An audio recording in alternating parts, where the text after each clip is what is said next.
baby.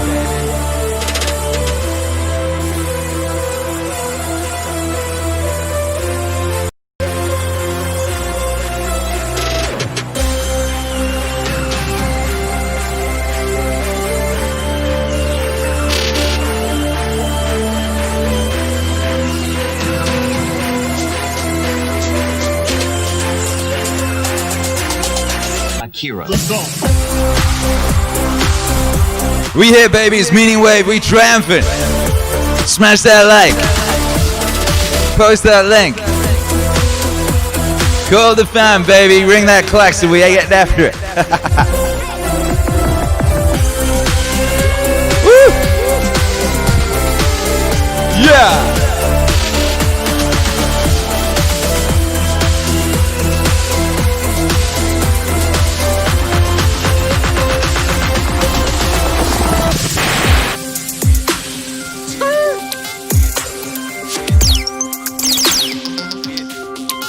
Perfect.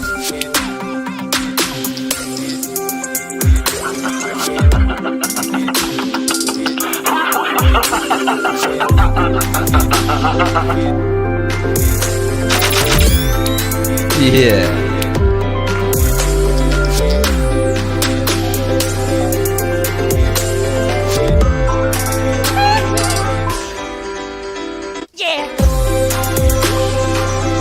Boom. Boom, boom, boom, boom, boom.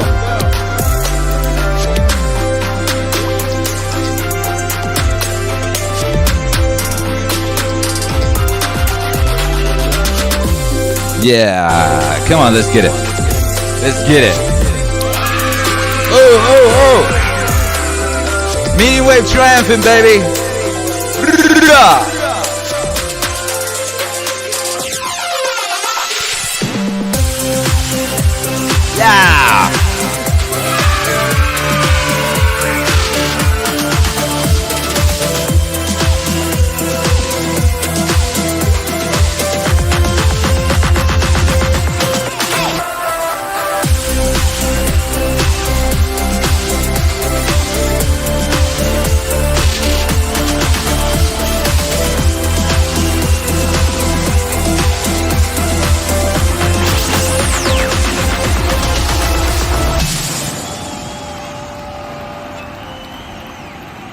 Yeah. Yeah. How's everybody doing out there? How you feeling? We here. I wasn't sure if we were gonna be here. I don't know if they were gonna let us be here. I didn't know if we were gonna be allowed, you know, to be on this platform today. We got yeeted off of it last night at the heat of the moment. Heat of the moment. Damn, I didn't send out my Twitter link. What am I doing? Anyway, shouts out to everyone's locked in. How you guys doing? How you doing, man? It's the night. It's the day after the legendary. Last night was crazy. I live streamed from 7 in the morning till midnight. From 7 in the morning till midnight, I was regulating. I was regulating so hard, baby. I was regulating so hard. I could barely walk today. You know, I limbered up a bit. I could barely. I was up this morning at 6 to do the MEANINGWAVE morning show. You know, which we do at 7 a.m. every day on Twitch. But yeah, we did. We closed out the What's Wave campaign yesterday. We closed it out, baby, and it was an epic success. It was an epic success, brothers and sisters. It was an epic success. By Jove, it was. Shouts out to everyone who was involved in the epic success that was that first MEANINGWAVE campaign. We ain't never done one. We never done one, baby, and we did it. And it was an epic success, thanks to you.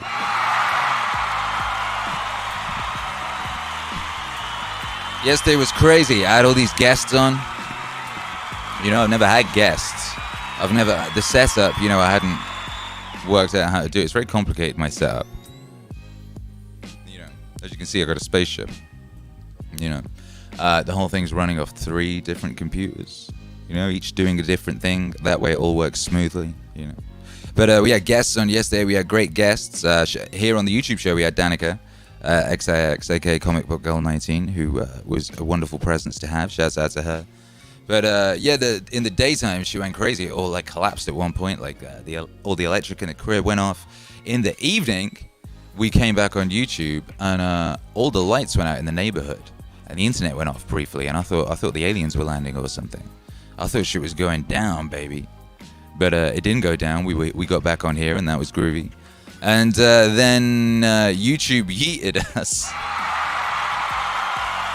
So if you were here yesterday and you wondered what happened and you didn't catch the message in the chat or whatever that said get your ass over to Twitch, we just went straight to Twitch and we were rocking on Twitch within like a minute.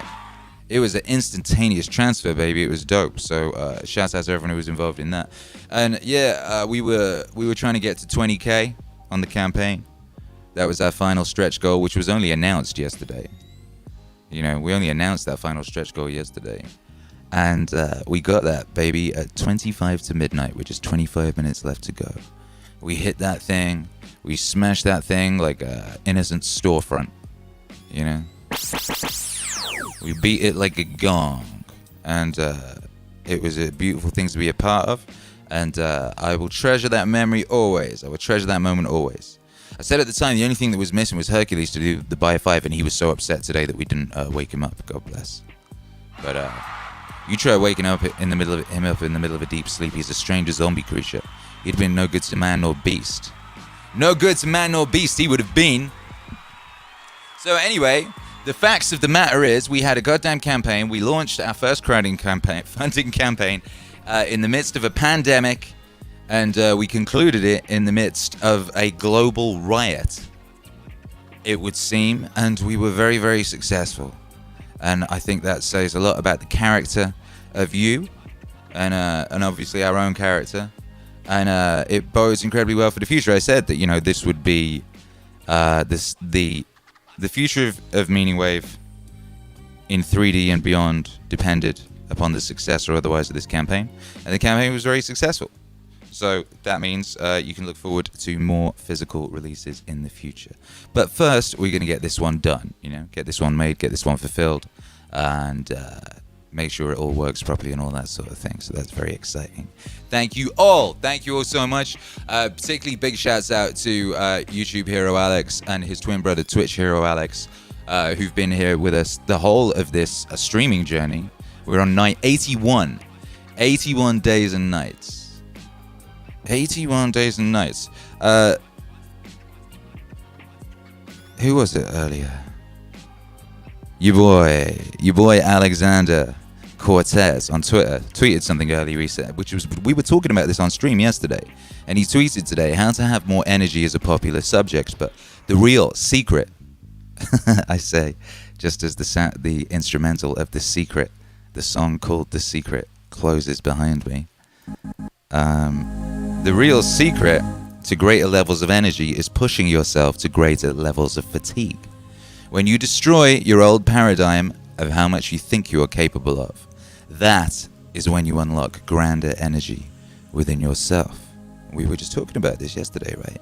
I used to think DJing 3 or 4 nights a week, that was a lot. I thought that's a lot, you know? DJ sets between 2 and 4 hours, you know, jumping up and down and concentrating and doing the whole chess game of the mind and emotional regulation that is DJing is very intense. And I thought 3-4 nights a week, that's about as much as I can do. That's me maxed out, I would say, because that would kind of devastate me physically, you know. But now I do 2 of those every day. I do 1 in the morning on Twitch and 1 here, sometimes more. You know, yesterday I streamed for 17 hours. You are more powerful than you think. We do not know what the upper limits of this thing are, baby. We're just trying to find out. We're just trying to find that out together, baby.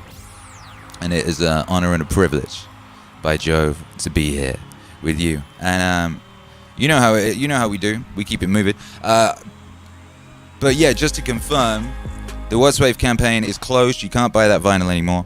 You can't order from that page anymore. You had to have got your orders in last night. So if you wanted that, I hope you did.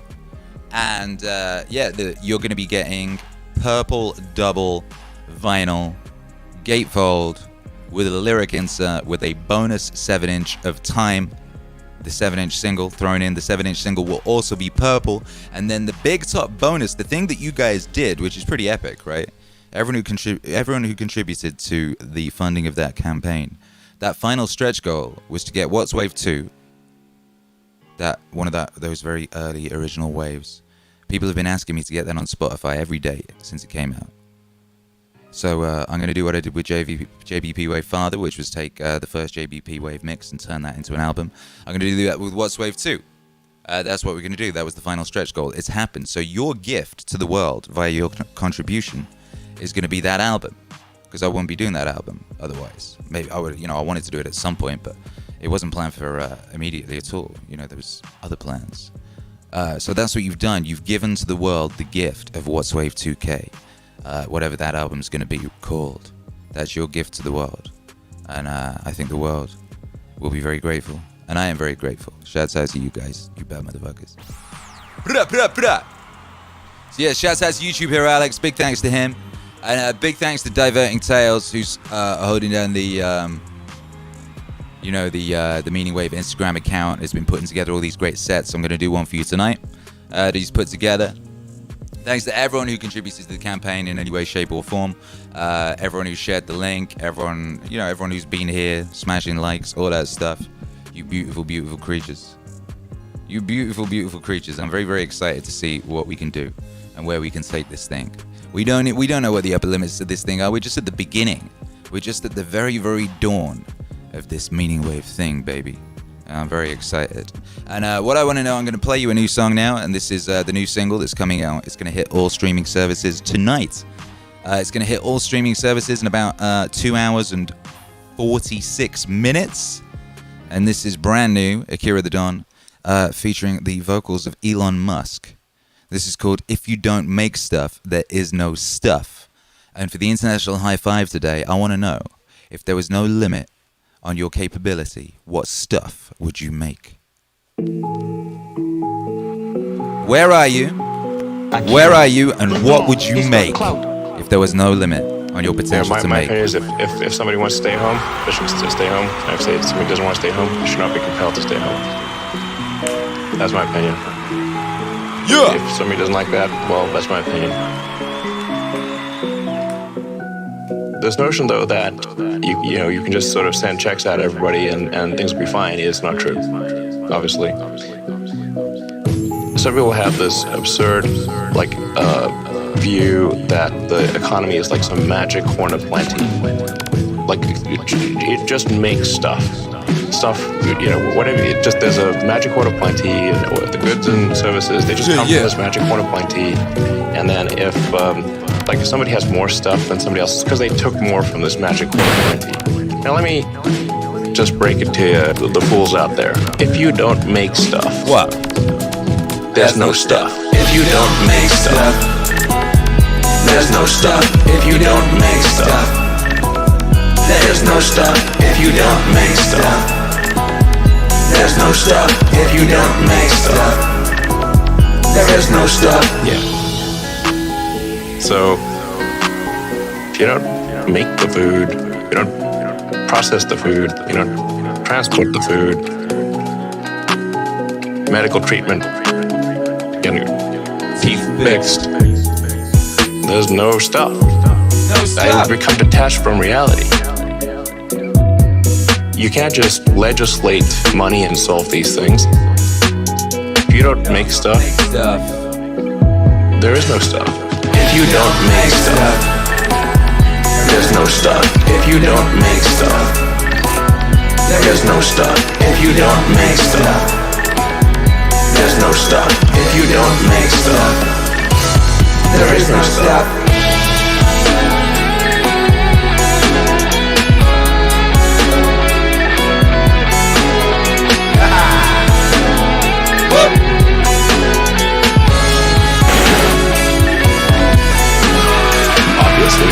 Obviously. We'll run out of the stores. Run out of the,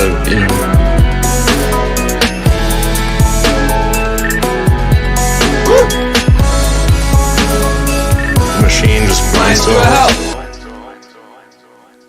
Hey. If you don't make stuff, there's no stuff. If you don't make stuff, there is no stuff. If you don't make stuff, There's no stuff if you don't make stuff. There is no stuff if you don't make stuff. There's no stuff if you don't make stuff. There's no stuff if you don't make stuff.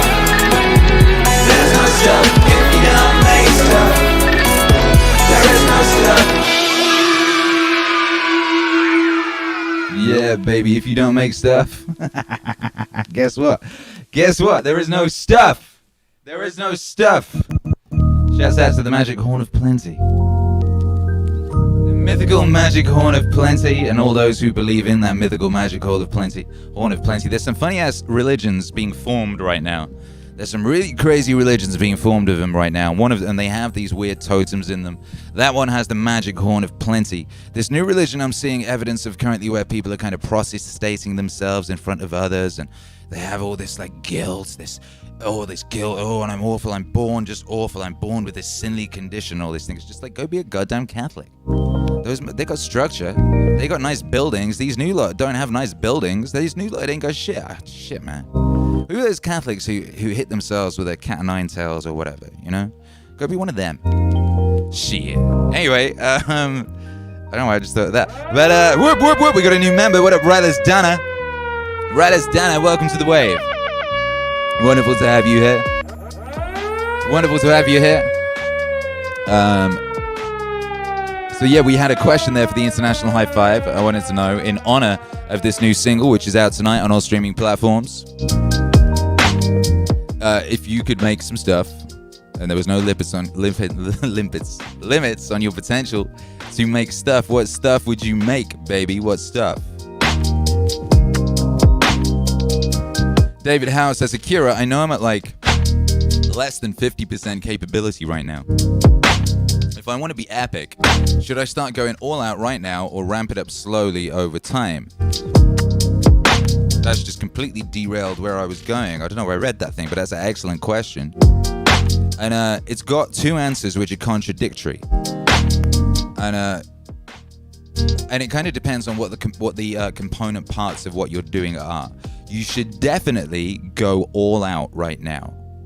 You should definitely go all out right now. You should definitely not sort of ease into going all out. That's not even a thing. Now, what you'll find is you'll go all out, and then you'll find over time you find ways of going all out more efficiently. So you'll be upping the levels of all out. But you do it from a position of you being at the level you already thought was maximum. That's the trick. That's what we were just talking about to an extent. You know, you think you know what the limits of your capabilities are. David Goggins talks about this on The Governor, right? You know, you think you know what your limits are, but actually that's very low in your potential. Your limits are way, way, way, way further along than that, you know? So I would say definitely go all fucking in. Now, you've seen what I've done with this stream. I started very simple. I said, okay, I'm going to do a stream. I'm going to do it every day. And I'm going to start right now. I'm not going to wait a week or 2 weeks. I'm not going to try and get everything perfect and get everything all, you know, research all the this, that, and the. I'm just going to start and I'll work it out. And I'll do an incremental improvement of some kind every day. And then that way, in 2 months, the stream will be fantastic. That was my idea. And that's exactly what happened. If you look back to that first stream, that first one, I just did it on StreamYard. I just had a webcam. I had no, you know what I mean? It was very rudimentary. The sound was terrible. You know, didn't really know what we were doing. But the trick was to just keep doing it and incrementally improving something every day. So it wasn't like try and have the greatest stream ever straight away. But it was to go all in on the concept of doing a daily stream and just do that. The most important thing is to do it and then keep doing it. And then incrementally improve. Make sure you're always pushing yourself to be a bit better. Whatever it is, just pushing yourself to be a bit better all the time. And then, you know, you'll be in you'll be in a whole different place in a short space of time. You know, you'll be in a whole different world in a real short space of time. I'm in a completely different world today than I was 2 years ago, for example. And I'm in a completely different world today than I was 1 year ago. And I'm in a completely different world today than I was 1 month ago. And you can watch this shit in real time, you know? You can go back through the streams and just see how different we are from the first one. You know? So yeah, I hope that answers your question in some shape or form. But yeah, I would definitely say go get in there and do it now. Don't wait till tomorrow. Go now. I've been saying this to people. I keep saying this to people. Like, now is the best opportunity you're ever gonna have. You know, you'll never be as young as you are right now. Ever again. It's never gonna happen. This is it. You know, and you'll never have as much time, as much opportunity, as much as, you know, any of the resources that you're gonna need as you do right now. You know, so you ain't getting any more time. That's the one thing you ain't getting no more of, baby. So you should get after it right now. That's what I would say. I say that to everyone. Yeah. Pat Zia says, thank you to all you peeps for making all of this possible. People are super excited. Mama Don's regulating the vibe. She's been sending everyone out their digital download links all day. You get a nice link so you can choose whether you want a WAV or an AF or anything like that. Everyone who ordered this is also going to be getting What's Wave 2 as a digital download. Yes, you are. YouTube Hero Alex says, thank you to everyone who showed up during our live stream extravaganza yesterday. Thank you to everyone who contributed to the campaign, and thank you everyone in the community for your support. Yo, we thank you, YouTube Hero Alex. We thank you. You righteous warrior. If you were here, I would knight you. But I would need a sword. I would knight you with a microphone, and then I would make sure I went out and got a sword and do it properly at a ceremony. And maybe we will one day. You know? Maybe we will. Yeah.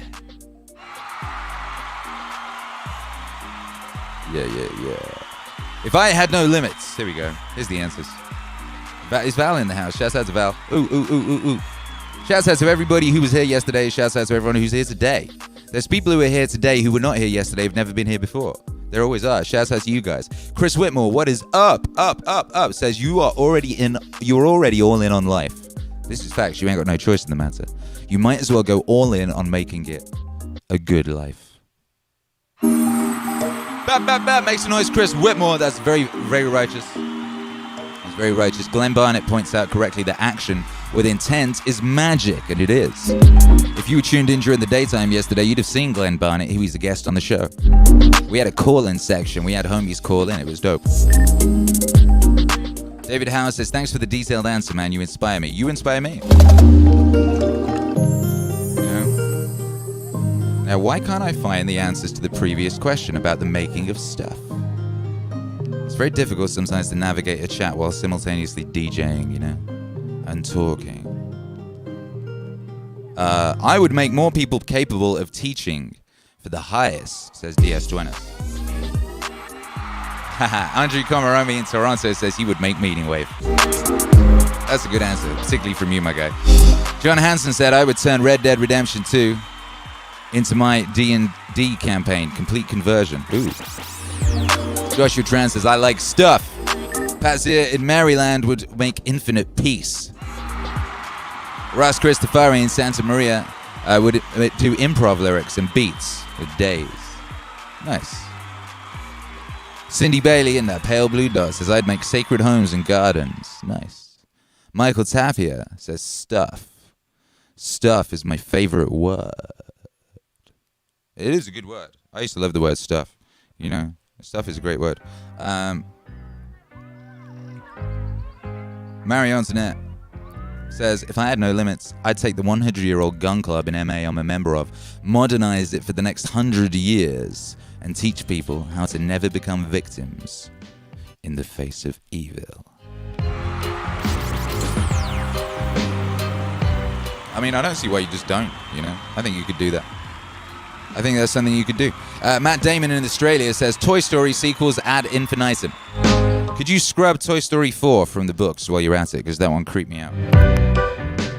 Austin Z in Texas says, I'd make Akira the Don and Alan Watts Dreams on vinyl.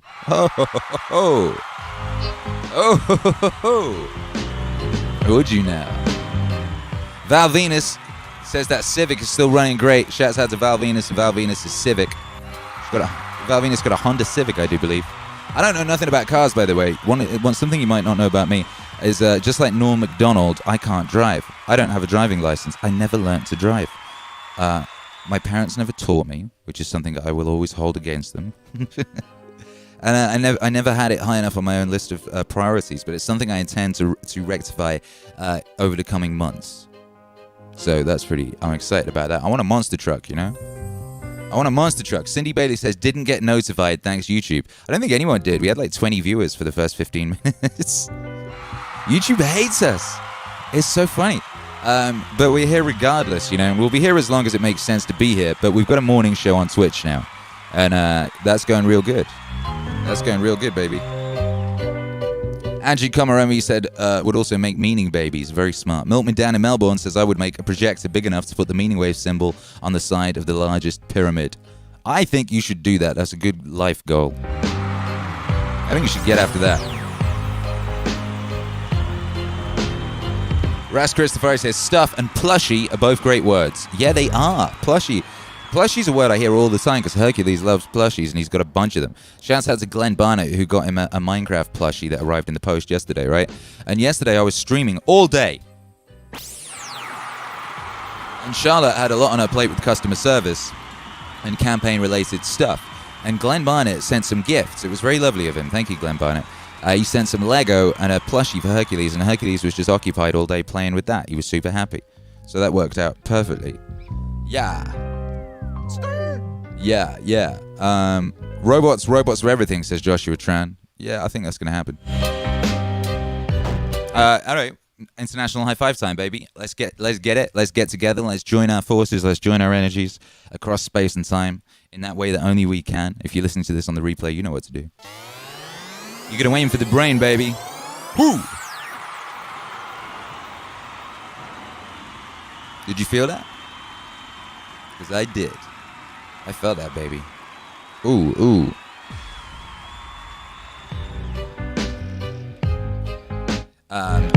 My goodness. And thank you, James Scott. What's going on? James Scone's just dropping super chats, being very nice. How are you? Says, what's the latest, Akira? How are you? I'm exhausted, you know, and I'm awash with joy and gratitude and wonderment, and all my bones feel shattered, you know, and my muscles are all torn, and my voice is all raggedy, you know, raggedy.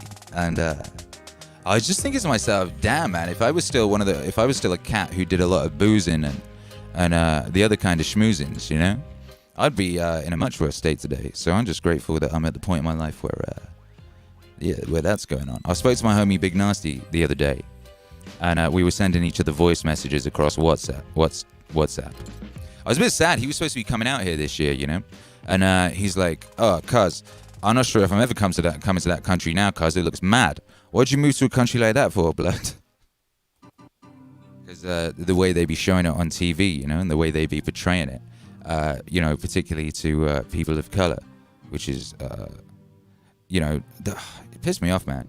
You know, like Nasty, he's like born in the UK. I think it was his grandma from Jamaica, you know, so he's like UK via Jamaica, you know. And when we were coming up together, Rob Percy was talking about this on the stream yesterday. Someone asked like about has he ever seen racism in the music industry in the UK, and it's like when the way in our bit of the UK where we were clubbing and raving and making music and stuff together, we were just all together, and you didn't think about it. You didn't think in those terms. You just didn't. You take the piss out of each other. You know, you rib each other and stuff of that nature. But that shit, like the way it's all been cranked up over the past sort of 5 to 7 years, that didn't exist when we were coming up. That was thought of as a product of a bygone era. That's something they brought back, you know? And, yeah, and the way Nasty sees America, because he's seen all the propaganda in that, so he's like, you know, it's like an evil, awful place where they persecute the people who live it type thing. You know what I mean? That's the impression he's given. It's quite sad, so I don't know if he's going to come here and visit us now. But anyway, the reason I mentioned that was because we were sending each other messages, and he's like, "Cuz, what you smoking on? You are so calm and collected and chill. I've never heard you sounding like this." I was like, "Damn, cuz, I ain't smoking on nothing." What did I say? I was like, he's like, "What are you hiding then?" I was like, "Meaning." And I meant it, you know? You know? It's just true. It's just true, baby. You know, meaning over everything. Don't need motivation. We got meaning. Discipline equals freedom. and I don't need nothing else either, really. You know, I got the love of my family. I got the motivation of my family and my son. I got you guys. You know, I've got my sacred task. I've got my big rock to pick up. You know, I found a big ass rock to pick up, and I don't need nothing else, man. And speaking of the big rock, speaking of the mission, there's been a big component part of the mission I've been wanting to get into in MEANINGWAVE since the beginning of MEANINGWAVE, because the acquisition of some of these powers and skills is how I was able to do MEANINGWAVE in the first place, and able to turn it into something that worked, and able to translate it into a language that could be understood and all that kind of thing. And a lot of that was I learned from one book by Scott Adams that set me on a journey. It set me on a journey, and then it led me to many, many other books. I read about 30, 40 books, many of them recommended by him, that taught me a lot of stuff. Between him and James Altucher and Mike Cernovich, who had a book on mindset, which helped with one aspect of it as well. Between those three, in the days just before MEANINGWAVE, that kind of got my mind in the right place and got me a bunch of superpowers, which I've been working on and developing ever since.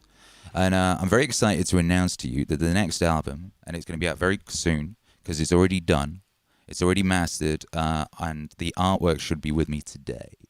So it'll be out very quickly. And it's called The User Interface for Reality. And I'll play you the intro track of it. Now, the intro track doesn't really give away the user interface. It just kind of sets it up. You know, so you'll have to wait for the actual user interface itself. But just the fact that you're getting the user interface for reality itself as an album should be cause for celebration. Make some noise with you goddamn wave emojis, baby. This is track 1 of the user interface for reality by Akira the Don and Scott Adams. Bum, bum, bum, bum. Bum, bum, bum, bum. Bum, bum, bum, bum. Bum, bum, bum, bum. Bum, bum, bum, bum. Bum, bum, bum, bum. Oh, hey everybody. Bum, bum, bum, bum. Glad you could make it. Today will be, for some of you, the most incredible day of your life. Not everyone. Some of you will just get a little bit smarter. Others of you will find a transformational experience happening tonight. Yes, tonight you're going to find out the user interface for reality itself. The user interface for reality itself. So that you can author your own reality. The user interface for reality itself. Don't believe it? Why are you here? Yeah, you're curious. You're wondering, can I do it? Well, you're gonna find out. Well, you're gonna find out. So, it turns out that there are some stories that can't be told right away. There are some things that by their nature cannot be communicated. There are a number of reasons why some stories can't be told. Maybe there's a secret involved. Maybe somebody's being modest and they don't want to brag. Maybe there's a lack of credentials involved. It might be a question of loyalty. You've promised you wouldn't tell somebody. You don't want to hurt somebody. It might be complicated. And so, just too hard to explain. This is important to know because you're going to wonder, why didn't I tell you where the user interface for reality was before? The user interface for reality itself. The user interface for reality itself. So that you can author your own reality. The user interface for reality itself. It's kind of a heck of a thing to hold out, isn't it? And the reason is I couldn't tell you before. There needed to be a certain perfect situation. And that perfect situation happened today. Today. After 22 years, my plan came together. Today. And that plan was that someday I wanted to be in a position to tell you the things that I'll tell you today that I couldn't tell you until now.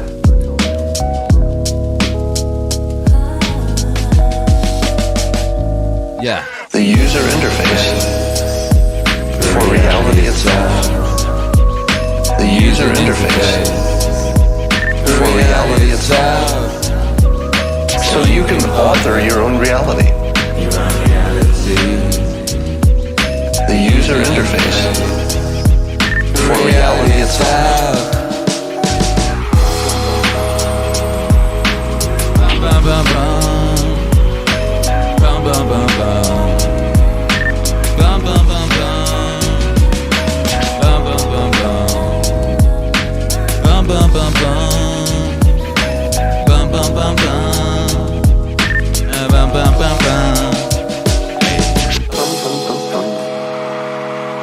Bum, bum, bum, bum. Bum, bum, bum, bum. Bum, bum, bum, bum. Bum, bum, bum, bum. Bum, bum, bum, bum. Bum, bum, bum, bum. Bum, bum, bum, bum. That is the first track of the forthcoming album, The User Interface for Reality. Akira the Don and Scott Adams. I played that on the morning show, and Andrew Komaromi said, I thought I kept missing the answer. The answer is not in the introductory track. The answer is in the rest of the album. And the way it works is there's a setup and then a payoff. And the setup is necessary. You have to be primed. If you're going to be persuaded, if you're going to be hypnotized into being a superhero, if you're going to be persuaded that you've got superpowers, because, you know, if you don't think you can do it, you can't, right? It's like anything. Like if you're trying to do some kind of sport or something, you're trying to do some kind of video game maneuver, you know what I mean? If you don't think you can do it, you can't do it. So you have to think you can do it first. So first we have to convince you can do it. And then once we convince you can do it, then we tell you how to do it. You know? I mean, it's very practical. It's very step by step. It's very concrete. And if you twin that with How to Get Rich, Naval, then you're gonna be on an unstoppable force. And I've been having an incredible amount of people hitting me up recently, because How to Get Rich has been out for over a year now. I think it's about a year or something. People have been hitting me up and saying that they found that album. A lot of people found me via that album, or people found that album. They applied the techniques to it and are now wealthy, and some very rich. People have hit me up. Some people who contributed to the campaign. Some people on Instagram. They were previously not doing all that great or whatever. They were doing different. Some people were doing different, but they applied the principles of that How to Get Rich album and just listened to it every day and used it as affirmations and practicable advice. And now they're very wealthy. Isn't that wonderful? I mean, it's not surprising either, because it's a how-to guide. So if you're following it closely, you should be on your way to at least not being broke, you know. And that's what I want for all of us, you know, and I think that's what we can all achieve. I don't see why not. You know, and as we keep piling on these skills, Scott Adams talks a lot about a talent stack, about developing a talent stack, which is a group of skills which are complementary, and they make you incredibly superpowered. Because, say in my case, I make music, right? That's what I'm trying to do out there in the world. That's what I am doing. But in the modern world, in order to be able to do that, it also helps if you can do public speaking, if you can do broadcasting, if you can do artwork, if you can make videos, if you can write, if you can communicate, if you can market. There's all these different things, Photoshop, editing, and it's all these things that I can do. All these things I learned to do over the years, so I can be a one-man record company. I can be a one-man machine, you know, and I can do all this stuff. And if I didn't have those compatible talent stack skills, I wouldn't be able to do this. I wouldn't be here, you know, and neither would you. So, yeah, MEANINGWAVE itself is a talent stack. Each album is a new skill, in a way, whether it's a way of being able to see the world, a way of being able to interface with an idea, a way to apply something, whatever it is. So MEANINGWAVE itself as a psychotechnology is an audio talent stack, and you can just go, okay, I want this one, I want this one. I'm going to go in on that album, whatever it is. So this next album is going to be really useful in that regard, and I'm excited for you all to have it. And I'm halfway through the one that follows that, and that's just going to knock your fucking face off. That one everyone's been asking me to do for a long, long time, and it was just a case of getting the permissions, and now we do. Yeah! Epic activities only. Marionette says a talent stack. That's what I've been doing wrong. I've got a talent puddle that's several miles wide and an inch deep. I like that. A talent puddle. That's beautiful.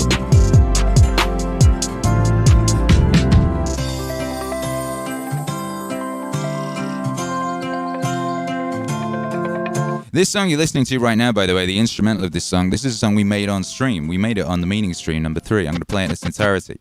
This is, a bunch of you were here, and I made this in front of you. We made it together because you contributed vibes, and it wouldn't have come out in the same way had you not been there observing. I've never made a song like that before, and it came out really good. I'm going to put this on. I'm just going to run and get some water. Wondering. So it's difficult for us, because of that cultural heritage, to accept, to accommodate our common sense to the idea that the web might basically be playful. That it might be like somebody saying, "Won't you come and play with me?" The child. And the other child has some little hesitation. I don't know whether I ought to play with you. You come from the wrong side of the track. I don't feel like playing today. I feel serious. I don't think play is important. We ought to do something real, like wash the dishes for mother, who, incidentally, has forgotten that the whole point of washing the dishes is playful. Arranging patterns of life. It's playful. Arranging the patterns of life. For nice. It's playful. Arranging the patterns of life. It's playful. Arranging the patterns of life. For nice. It's playful. You don't wash the dishes for a serious reason. You like the table to look nice, you don't want to serve up the dishes for dinner with all the leavings of breakfast still lying on them. So why do you want the table to look nice? Well, again, it's for nice. You like the pattern of it that way. People get terribly compulsive about doing these things. And they think that going on arranging the patterns of life is something that's a duty. That means a debt, that you owe it to yourself or to your family or to someone or other. You're in debt. See, that's the trouble. When a child comes into the world, the parents play an awful game on it. Instead of being honest, they say, "We've made such great sacrifices for you. Here we are, we've supported you, we've paid for your education, and you're an ungrateful little bastard." And the child feels terribly guilty, because what we do is we build into every human being the idea that existence is guilt. It's playful. Arranging the patterns of life. It's playful. Hey, arranging the patterns of life. For nice. Playful. Arranging the patterns of life. Playful. Arranging the patterns of make a big thing of this. You Ooh, watch yes. out for them, because they're hoaxes. And they say that guilt is ontological. If you're not feeling guilty, you're not human. That was because Papa and Mama said, look at all the trouble you've caused us. You shouldn't dare to exist. You have no rights, but maybe we'll give you some out of the generosity of our hearts so that you'll be permanently indebted to us. And so everybody goes around with that sort of thing in their background unless they have different kinds of papas and mamas who didn't play that trick. And if they don't do it, somebody else does it. My auntie comes around and says, you don't realize what your father and mother have done for you. You think, you can just stay around here and goof off, but they have sweated blood to give you your clothes and food and so on, and you ought to be grateful for it. But that's not the way to make people grateful. They won't be grateful that way. They'll imitate gratefulness. They'll go and put on a big show and say, oh, thank you so much, I feel so indebted to you, and so on and so forth, and they'll make it look good. But it isn't real. But it isn't real. Because, actually, one's father and mother had a great deal of fun bringing you into being, or we hope they did. And they wanted to do that the worst way. They have no reason to complain about all these things and try and make the children feel guilty. Playful. Hey. Arranging the patterns of life. Playful. Arranging the patterns of life. But nice. Playful. Arranging the patterns of life. Playful. Arranging the patterns of life. It's been nice. Woo!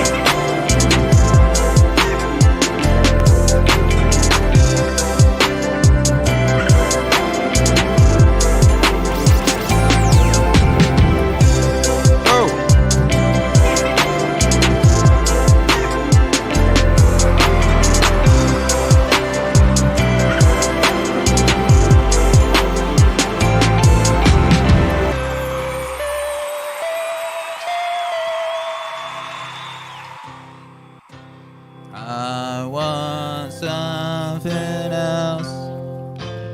Get me through this.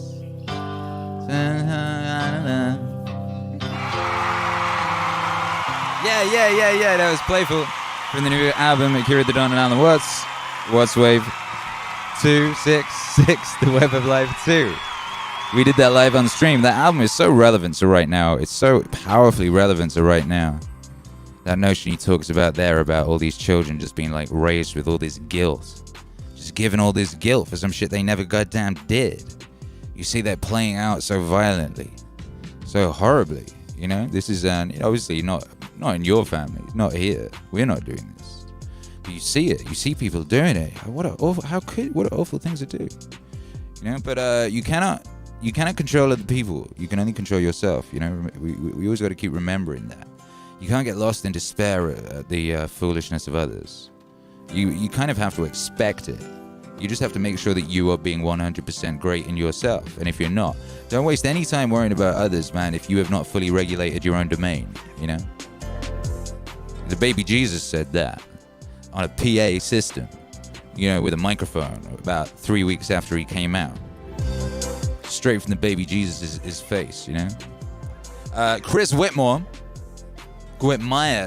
says John Viveki. I'm never sure how to pronounce his name, even though I've heard him say it about 100 times. But I can confirm that I have completed. I've been working on some John Viveki tracks for quite a while. There's so much material, and I'm a big fan of his Meaning Crisis series. But then I was talking to Peter from the Stoa. And he'd spoken to John Viveki, and he was like, oh, he said this really cool thing. Let me send it you. I think it'd make a really cool song. And he was fucking right. So I've made an amazing record. And I don't know if it's what anyone will expect. But that's done. That's currently being mixed and mastered by my guy James out in Australia. Just got to schedule that. I've got a lot of material. I've been working very hard. It might seem that you just see me streaming all the time, but when I'm not streaming, baby, don't you What do you think I'm doing, you know? What did you think I'm doing with all the energy? All this energy you guys give me, I then take that and I make records, you know? And when I'm playing all this music and that, I'm picking up all these vibes, you know? And then I transmute that. And so it's going pretty good. Chris White, lots of good questions. Says, could you interview some of these people for a video stream? I'd love to hear their stories. When you say these people, do you mean the subjects, the people I sample in music, or something else? I mean, yesterday was like a trial for interviewing. If you go to my Twitch channel, you can see the replays of yesterday. They keep the replays online for like a week or something. We had some great conversations yesterday. Really enjoyed it with some great people. Every single one of them was fantastic. So it's something I want to integrate into this show, and I'm just going to work out how exactly to do it, and I'm going to start doing that probably next week. What day is it? Is it a new week, or is it the end of a week? I don't even know. Oh, it's the end of it. So yeah, probably next week. I was like, shit, is it Monday? Is it like, I don't even know. Oh, Chris said, I mean the people who made money from listening to MEANINGWAVE. That's a very good idea. That's a great idea. That's a great idea. That might be a great thing to do, because we're doing How to Get Rich 2 this year. That might be a really cool thing to do ahead of that. Yeah. Cindy Bailey says, I think guest Zoom should be more often. Yeah, I think I'm going to start doing it like, maybe I'll just do one every show. Maybe it'd be like play some music at the beginning, have a conversation, then do a DJ set, something like that. What do you guys think? Marionette says, when Akira does not exist in my world, he's preparing to exist again in my world. That's actually true. That is indeed what's happening. Miriam Antoinette says, when Akira is not streaming to me, it is as though Akira does not exist, but he does exist. Well, you say that. You say that, but maybe it's your video game. Maybe it's your video game. You know, maybe we're all your dream. And maybe that is the case. Maybe it's like, you know, when you're driving through Grand Theft Auto Vice City, you know, they just rendered the buildings that are in the distance as you come towards them. Prior to that, they do not exist. Maybe space is that way. Maybe that's why we haven't gone back, you know? I think about this. Ooh, I do. I'm going to do a set. And I did it yesterday on Twitch. But I kind of did it, I wouldn't say wrong, but I was tired and emotional, and I'd been dealing with multiple equipment fuck-ups and stuff. So I didn't do it in exactly the correct sequence, perhaps, but it was epic. I mean, it was wonderful. But I'm going to do it here now, you know, for you guys. I know there's some crossover, but I'm sure you don't mind. I'm sure you enjoy hearing these records, you know? Why wouldn't you? They're wonderful. DS Duenas. DS Duenas was an excellent guest yesterday. He was a fantastic guest. He was on yesterday morning. It says, get him to Guama. Yo, if you don't know about Guama, you know what I mean? Guama is that extra bit in Red Dead Redemption. You get to go to a whole other like country, you know? And you get to wander around there. But then once you finish that set of missions, you can never get back there. And they only rendered the bit of it you needed for the specific missions. You know, if you ever tried to climb the walls and stuff, you just never quite could. You know what I mean? I wonder if space is like that. They just haven't rendered it yet. You know, that moon, we're waiting on that real moon DLC so we can really go explore that shit. They only rendered the bit of it they needed for that shit in the 60s, you know. They only rendered enough of space that we can see it, you know. So anyway, we shall see.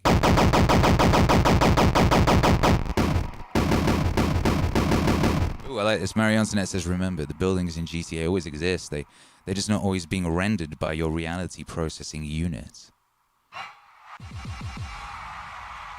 That's kind of true, but, you know, they haven't really rendered those buildings, you know, they haven't really made insides to them, have they? You know, there's the idea of those buildings being there, but they're not necessarily... You know, they don't have cupboards in them that you could open and close, you know. You know, they started adding that in Red Dead 2. You know, you could go in a place and open a cupboard. But not every place. Not every place, baby. You know, we're getting there, though. We're getting there, baby. PL Silver says, Vibe Man will make a chiptune playset. What? Vibe Man will make a chiptune playset? Question mark. You're talking about me. I do love chiptune. I'm a fan of chiptune. I do adore that sonic palette. Yeah, I do. By the way, just so you know, my stomach is really hurting. I guess from all this standing up for 81 days. I don't know what it is. I've got my abs are going crazy now though, so that's good. Anyway, it all makes sense, and it will all feed into the vibes. This is a set, right? And don't worry, because it's gonna start kind of dark. All right, it's gonna be a journey. It's gonna start dark, but you know the vibes. You know my outlook. You know the vibes. All right, so this isn't. You're not gonna plunge into hell and never come back, but you are gonna plunge into hell for a little bit, baby. So hold on tight. This is MEANINGWAVE Live into the abyss.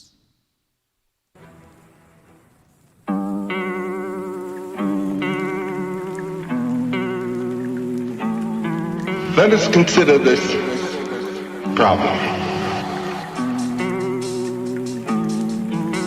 The human eye opens at a rather late stage in the development of the individual. He has already done the most marvelous work he will ever do. In a mysterious way, in his mother's womb, he has built a human body. And this body has organs that are directed to certain ends and intentions. And these were not the organs designed by reason, designed by consciousness. Reason and consciousness comes to itself and asks later, what is it I'm all about? What is it I am here for? What is it I'm all about? What is it I am here for? Why is it I do this and that? Why is it I do this and that? What is it I'm all about? What is it I am here for? Furthermore, the coming of the eyes into the general biological picture is very late. Life had already originated hundreds of millions of years before eyes opened and saw what was going on. Saw what life was doing. Now if you'll see and think what it is that life does, that life has to do in order to be life. It has to kill and eat other life. That's the basic thing. This is a rather monstrous thing.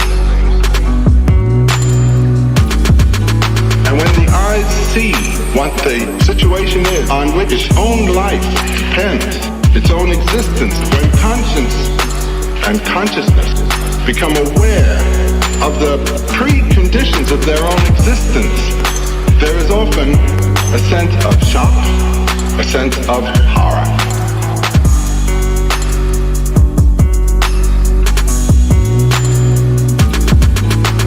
You know, the basic word of Buddhism, all life is sorrowful. That's one way of recognizing this. There is also the feeling many have of guilt simply for being alive. This is, in a way, symbolized in the image of the fall in the garden. Life is monstrous.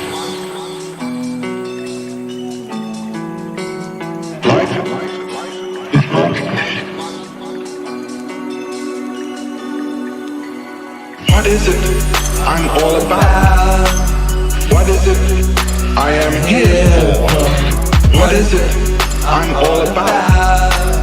What is it I am here for? Why is it I do this and that? Why is it I do this and that? What is it I'm all about? What is it I am here for?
Of grief.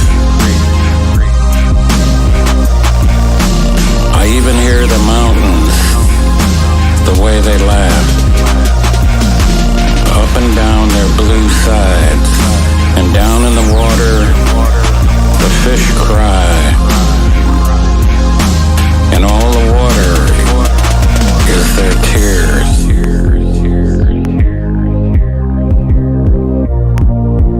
I listen to the water on nights I drink away, and the sadness becomes so great. I hear it in my clock. It becomes knobs upon my dresser. It becomes paper on the floor. It becomes a shoehorn, a laundry ticket. It becomes cigarette smoke climbing a chapel of dark vines. It matters little. Very little love is not so bad, or very little life. What counts is waiting on wall. I was born for this. I was born to hustle roses down the avenues of the dead. I was born for this. I was born to hustle roses down the avenues of the dead. I was born for this. I was born to hustle roses down the avenues of the dead. I was born for this. I was born to hustle roses down the avenues of the dead.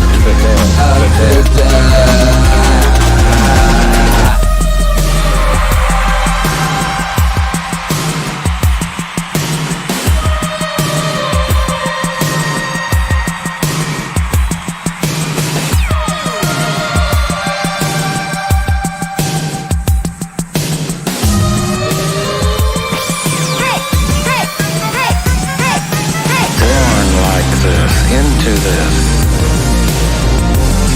as the chalk faces smile, as Mrs. Death laughs, as political landscapes dissolve, as the oily fish spit out their oily prey. We are born like this, into hospitals which are so expensive that it's cheaper to die. Into lawyers who charge so much, it's cheaper to plead guilty. Into a country where the jails are full and the madhouses closed. Into a place where the masses elevate fools into rich heroes. Born into this, walking and living through this. dying because of this. Castrated, debauched, disinherited because of this.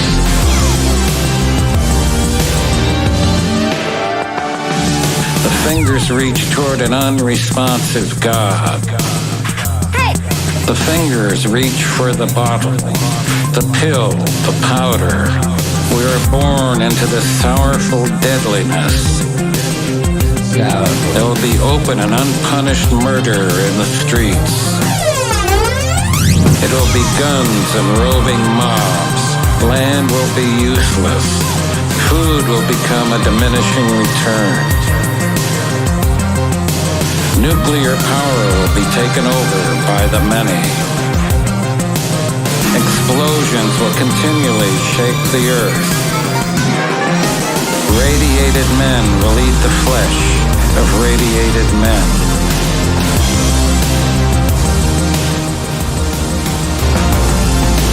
The rotting bodies of men and animals will stink in the dark wind.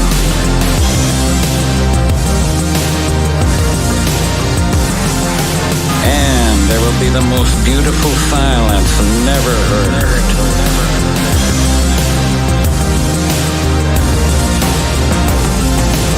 Born out of that, the sun hidden there, awaiting the next chapter. Well, there's plenty of things to criticize about being. It's tragic, and there's malevolence. That's basically the issue. And you can complain about that, but the thing is, if you complain about that, if you adopt that attitude, which is sort of an anti-being attitude, you go places that if you knew you were going, you probably wouldn't want to go. It's the places where, like, the kids that shot up Columbine went. Those are bad places. If you read the writings of the Columbine High School kids, and you really read them, if they don't make the hair stand up in the back of your neck, you are not paying attention. And one kid wrote things, I cannot believe that people could write.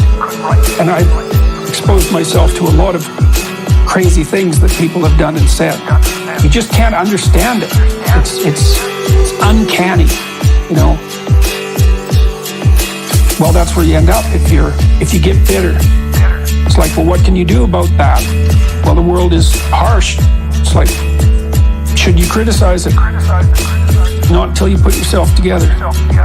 You got to bring everything you can to bear on the problem before you have any right to stand in judgment about being itself. And that's what these mass murderers do. That's what they're doing. That's what they're acting out. They're saying, well, I'm looking out in the world. I don't like people. They're full of flaws. They act badly. They're a cancer on the face of the planet. It'd be better if they didn't exist at all. I don't like being. It's too full of suffering and evil. I'm the judge of this. I'm going to make my goddamn case. I'm going to take them out. And then it's more than that. It's like I'm going to take them out, and I'm going to do it with the innocents first. Because that's the thing you got to get about mass murderer types. They're not hunting down the guilty. That's too obvious. They're hunting down the innocent. That's the best protest. Think about it. Well, I don't want to think about it. Well, that's for sure. You bloody well don't want to think about it. But you better think about it. That's where you go when you take that criticism of being approach. It's like you don't get to do that unless you want to end up there. It's bad. So what do you do instead? Stop doing stupid things. Stop lying. Stop making things worse. Stop making yourself weak. Even in a day, you'll see that you have choices in front of you, and sometimes you don't know what to do. It's okay, you're ignorant. Maybe you make a mistake. Whatever. That's just ignorance. Malevolence is when you know what you shouldn't do, and you do it anyways. People do that all the time. And that's arrogance. That's, I'll get away with it. It's deceit, because you're lying to yourself about whether you should do this or not. You know you shouldn't. And then it's resentment, because well, it's like, I'm going to do this bad thing because that'll teach the people, that'll teach God to treat me this way. That's the terrible trinity. Deceit, arrogance, resentment. Chase those out of your life.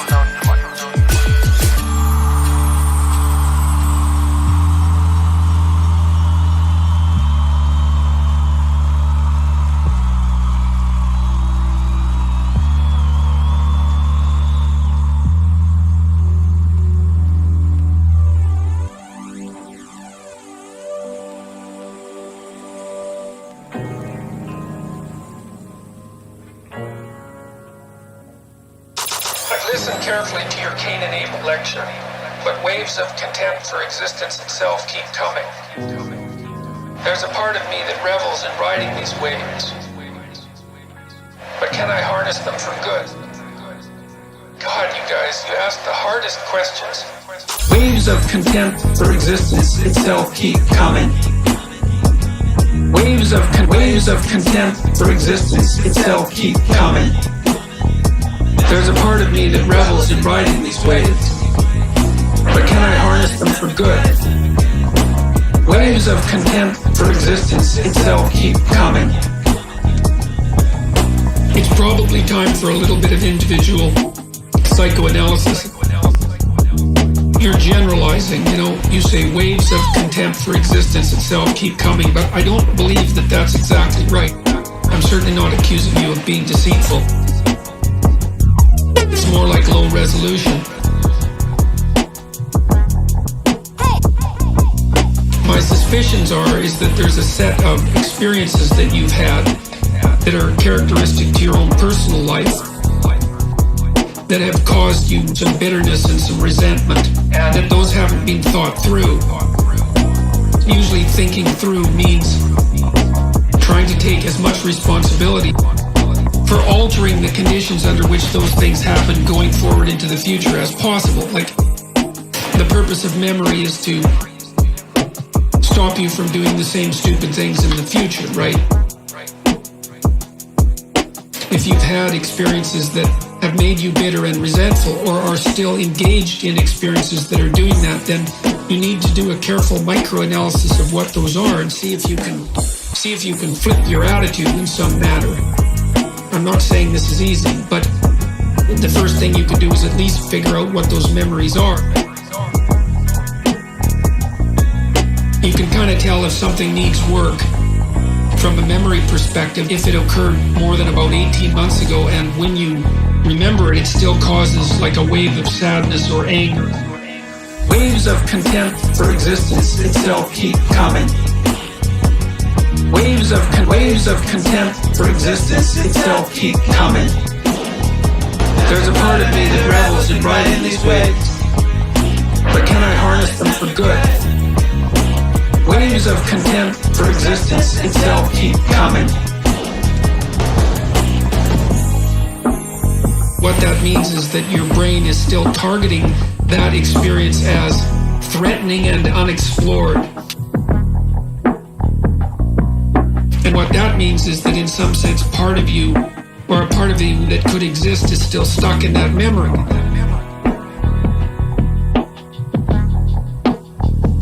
Because you can go back and do a careful causal analysis of the events that led up to the unfortunate circumstance. Try to map out your role. even if your role is minor. There's going to be things that you could have done differently to avoid it, and that's what you need to figure out for the future.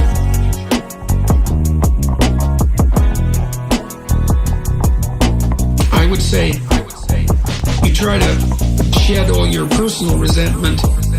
A part of that too is to not take things too personally. There's nothing personal about the fact that terrible things happen to you, unless you're directly causally involved. As it says, I believe in the Old Testament, rains on the just and the unjust alike. The tragedy and difficulty and even the confrontation with evil are built into the structure of existence, and it's not aimed at you personally. It may be the price that we pay for existence itself. You could say, well, that price is too high to pay. But If you start thinking that way, then you make everything much, much worse. Waves of contempt for existence itself keep coming.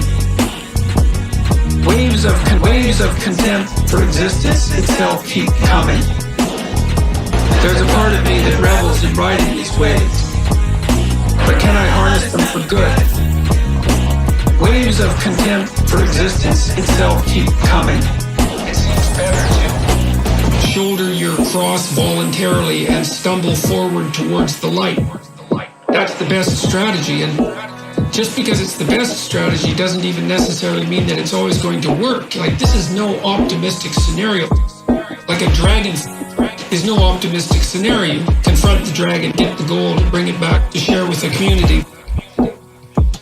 And, you know, that sounds all well and good, but after all, it is a dragon, and many people get eaten by them.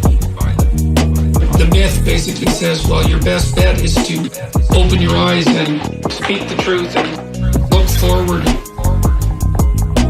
forthrightly and confront the hydras that are raising their heads and their tentacles constantly to frighten you and stop you, and to fight the tyranny of the social structure when it's oppressing you unduly. And that's what you have to do. But I would say if that contempt is there, man, that's really worth digging into. That would be the place where you would discover the Jungian shadow, because you would discover that contempt is an unbelievably destructive force. Contempt is a particularly destructive force. It would be useful for you to try to think about, you can use fantasy to do this. It's like, okay, if you let that contempt manifest itself fully in like a dream or a daydream, and you let it go on a rampage, what's the vision exactly? I mean, is it the destruction of the town? Is it the destruction of the country? Do you want the entire world to blow up? Waves of contempt for existence itself keep coming. Waves of contempt for existence itself keep coming. There's a part of me that revels in riding these waves. But can I harness them for good? Waves of contempt for existence itself keep coming. Or are there specific people that you're angry at, or maybe you're angry at yourself? Those waves of contempt are unarticulated elements of experience, and they're part of your shadow. So, can you harness them for good? Well, the more you understand your dark urges, more likely you are to be able to regulate and control them and to use them as part of your power. A person who has authority is someone who's integrated the dangerous parts of themselves, and that's part of what gives their words gravitas and weight. And so, yes, I think you could harness them for good. And I think that's the right thing to do, but it will involve a fair bit of painful soul searching.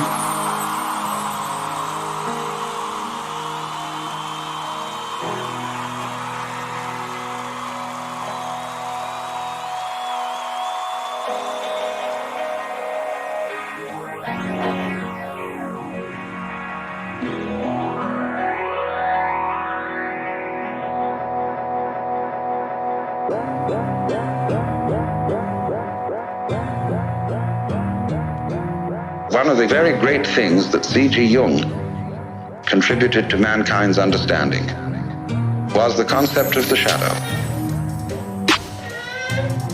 That everybody has a shadow, and that the main task of the psychotherapist is to do what he called to integrate the evil,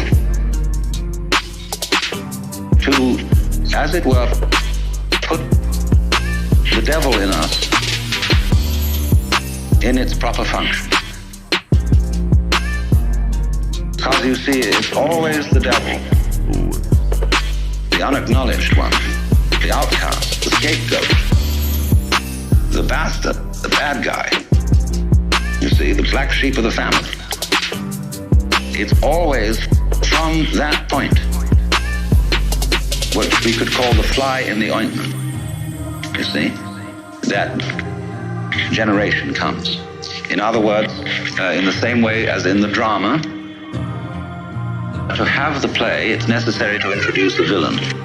It's necessary to introduce a certain element of trouble. So, in the whole scheme of life, there has to be the shadow. The shadow. The bastard, the bad guy, the black sheep of the family. The shadow. Integrate the evil. Integrate the evil. The shadow.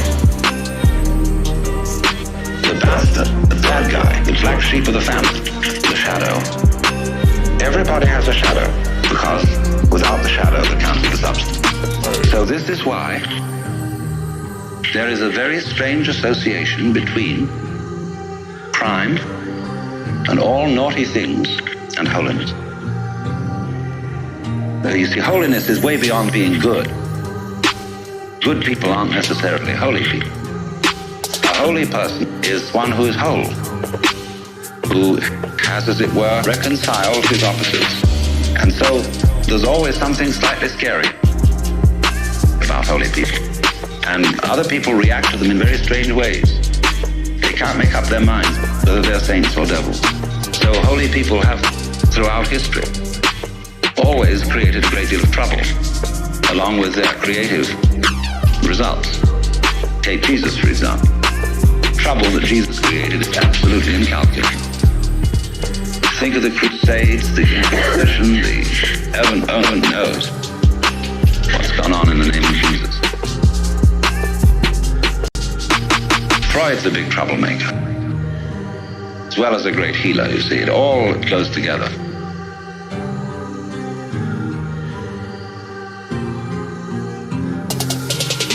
The shadow. The bastard, the bad guy, the black sheep of the family. The shadow. Integrate the evil. Integrate the evil. The shadow. The bastard, the bad guy, the black sheep of the family. The shadow. Everybody has a shadow, because without the shadow there can't be the substance.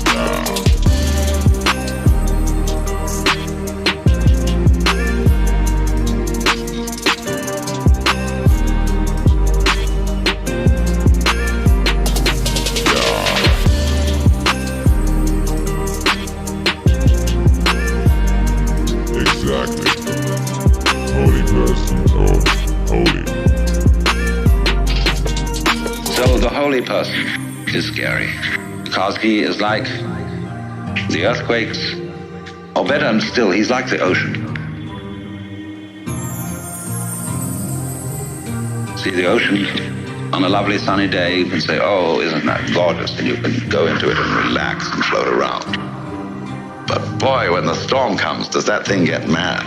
Terrifying. So there is in us the ocean, you see. And Jung felt that the whole point was to bring the two together by a kind of fantastic honesty, to penetrate one's own motivations to the depths.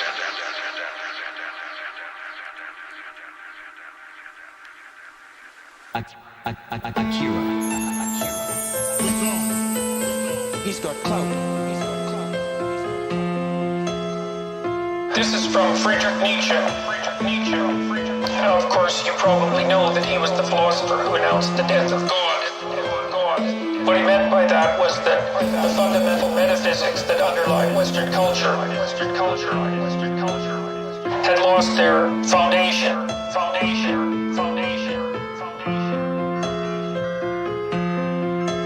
And that the consequence of that would be the disintegration of the idea of value itself. Especially of value hierarchies.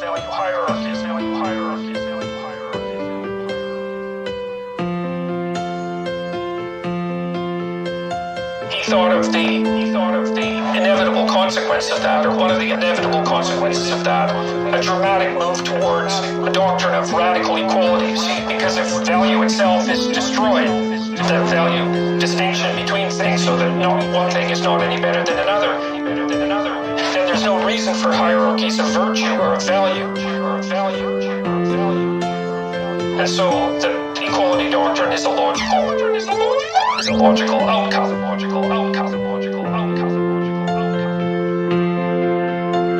So here's what he wrote about that.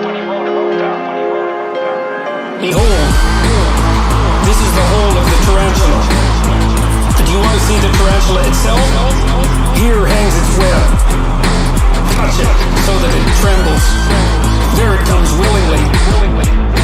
Welcome, tarantula. Your triangle and symbol sits black on your back. And I also know what sits in your soul. Revenge sits in your soul. Wherever you bite, black scabs grow. Your poison makes the soul whirl with revenge. Thus I speak to you in a parable. You who make souls whirl. You preachers of equality. To me you are tarantulas and secretly vengeful. But I shall bring your secrets to light. Therefore I laugh in your faces. My laughter of the heights. Therefore I tear at your webs, that your rage may lure you out of your lie holes, and your revenge may leap out from behind your word. Justice. For that man be delivered from revenge. That is for me the bridge to the highest hope, and a rainbow after long storms. The tarantulas, of course, would have it otherwise. What justice means to us is precisely that the world be filled with the storms of our revenge. Thus they speak to each other. We shall wreak vengeance and abuse on all whose equals we are not. Thus do the tarantula hearts vow. And will to equality shall henceforth be the name for virtue. And against all that has power, we want to raise our clamor. You preachers of equality. The tyrannomania of impotence clamors thus out of you for equality. Your most secret ambitions to be tyrants thus shroud themselves in words of virtue. Aggrieved conceit, repressed envy, perhaps the conceit and envy of your fathers, erupt from you as a flame and as the frenzy of revenge. What was silent in the Father speaks in the Son. And I often found the Son the unveiled secret of the Father. They are like enthusiasts, but it is not the heart that fires them, but revenge. And when they become elegant and cold, it is not the spirit, but envy that makes them elegant and cold. Their jealousy leads them even on the paths of thinkers, and this is the sign of their jealousy. They always go too far, till their weariness must in the end lie down to sleep in the snow. Tarantulas. Tarantulas. Tarantulas. Tarantulas. Out of every one of their complaints sounds revenge. In their praise there is always a sting, and to be a judge seems bliss to them. But thus I counsel you, my friends, mistrust all in whom the impulse to punish is powerful. They are people of a low sort and stock, the hangman and the bloodhound. The hangman and the bloodhound. The hangman and the bloodhound. The hangman and the bloodhound. Look out of their faces. Mistrust all who talk much of their justice. Verily, their souls lack more than honey, and when they call themselves the good and the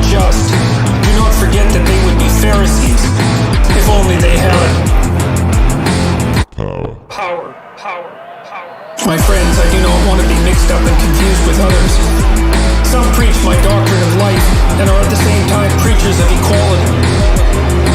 Tarantulas, although they are sitting in their holes, these poisonous spiders, with their backs turned on life, they speak in favor of life, but only because they wish to hurt.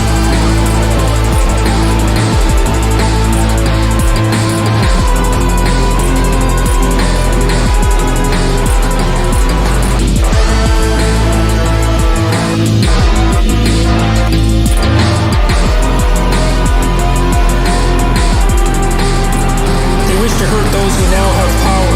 For among those, the preaching of death is still most at home. If it were otherwise, the tarantulas would teach otherwise. They themselves were once the foremost slanderers of the world, and burners, the heretics.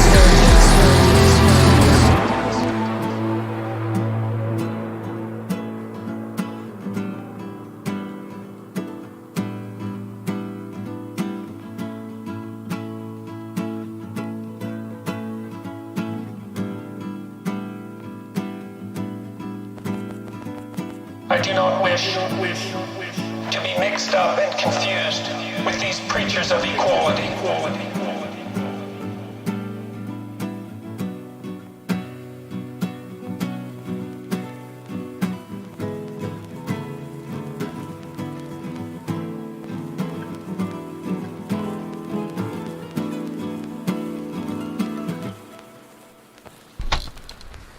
Laughing heart.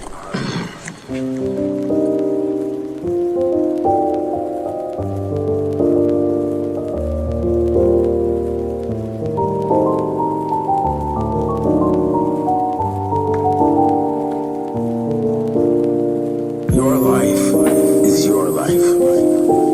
Don't let it be clubbed into dank submission. Be on the watch. There are ways out. There is light somewhere. It may not be much light, but it beats the darkness.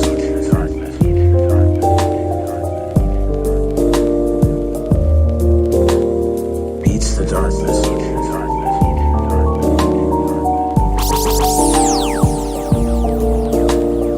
Be on the watch.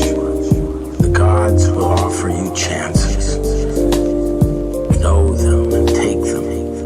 You can't beat death, but you can beat death in life.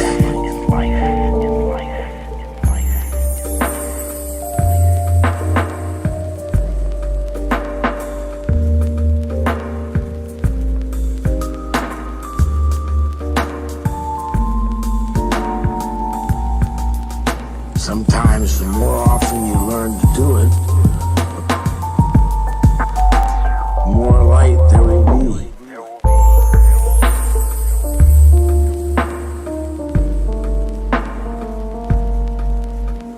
Your life is your life. Know it while you have it. You are marvelous.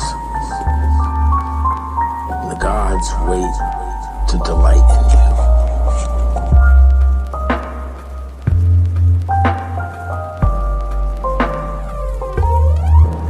That's a beauty.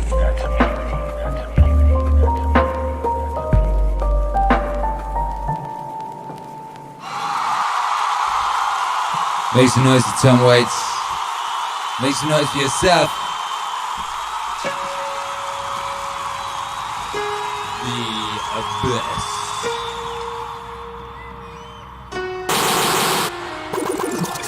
Okay, so here's the problem.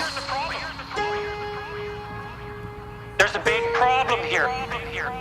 The problem is, it's true. You're impressed, you're impressed, you're impressed, you're impressed, you're impressed, you're impressed, you're impressed, you're impressed, you're impressed, you're impressed, you're impressed, you're impressed. God only knows why. You're impressed, you're impressed, you're impressed, you're impressed, you're impressed, you're impressed, you're impressed, you're impressed.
until you're oppressed. And we'll take every single thing into account, and then we'll fix yours too. We'll take every single thing into account. It's like, no, you won't. No, you won't. No, you won't. Because you can't. You can't.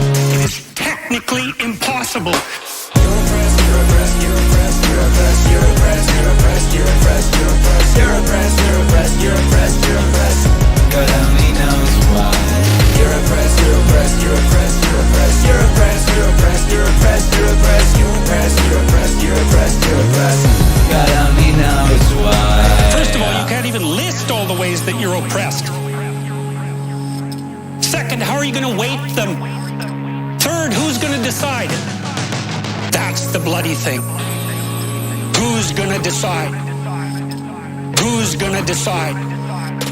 That's the thing.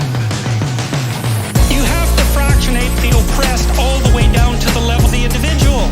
Oh, that's what the West figured out. It's not an accident that the axiomatic Western individual is someone who was unfit, cross, and tortured. It's like, yes, right, exactly. You're oppressed, you're oppressed, you're oppressed, you're oppressed, you're oppressed, you're oppressed, you're oppressed, you're oppressed, you're oppressed, you're oppressed, you're oppressed, you're oppressed. God only knows why. You're oppressed, you're oppressed, you're oppressed, you're oppressed, you're oppressed, you're oppressed, you're oppressed, you're oppressed, you're oppressed, you're oppressed, you're oppressed, you're oppressed. God only knows why. So what do you do about that? Well, I thought about that for a long time too. It's like, well, you don't get together in a damn mob, because all that does is allow you to be as horrible as you could possibly imagine and suffer from none of the consequences. That's a bad idea. So how about we don't do that? Well, there's a deep idea in the West too. It's like, pick up your damn suffering and bear it. Try to be a good person so you don't make it worse.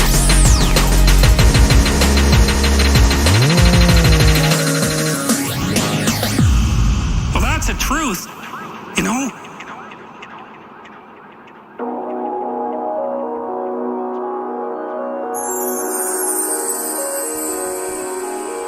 I really think, people should give other people the benefit of the doubt and assume that they're good until proven otherwise. And I think really most people are actually pretty good people. Nobody's perfect. Most people are good. Most people are good. The vast majority. Most people are good. They have to be.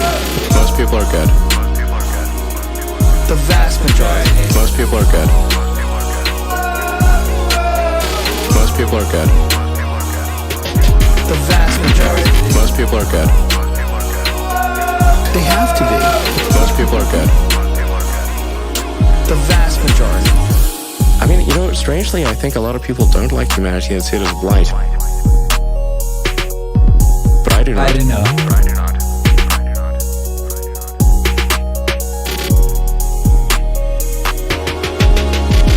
This may sound corny, but love is the answer. Love is the answer. Wouldn't hurt to have more love in the world. Yeah. Most people are good. Most people are good. The vast majority. Most people are good. They have to be. Most people are good. Most people are good. Most people are good. The vast majority. Most people are good. They have to be. Most people are good. I think, I think people should be nicer to each other and give more credit to others, and don't assume that they're mean until you know they're actually mean. It's easy to demonize people. You're usually wrong about it. nicer than you think. Most people are good. Most people are good. The vast majority. Most people are good. They have to be. Most people are good. Most people are good. Most people are good. The vast majority. Most people are good. They have to be. Most people are good.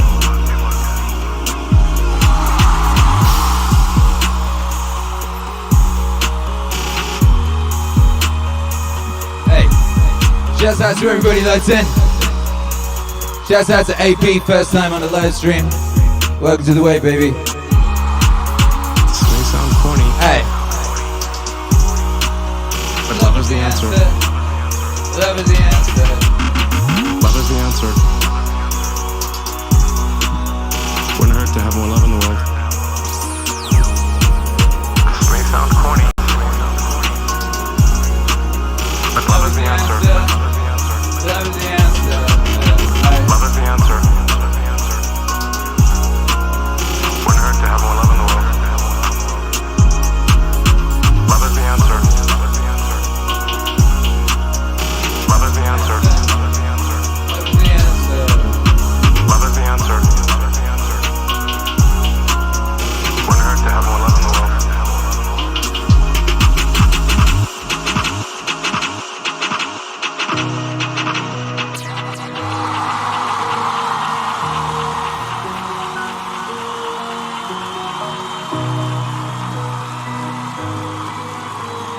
Akira. He's got clout. He's got clout. Love my family. Truth and justice. Love my family. Truth and justice. Love my family. Truth and justice. Love my family. Truth and justice. Love my family. Truth and justice. Love my family. Truth and justice. Love my family. Truth and justice. Love my family. Love my family. Truth and justice. Love my family. Truth and justice. Love my family. Truth and justice. Love my family. Truth and justice. Love my family. Truth and justice. Love my family. Truth and justice. Love my family. Truth and justice. Love my family. Hey.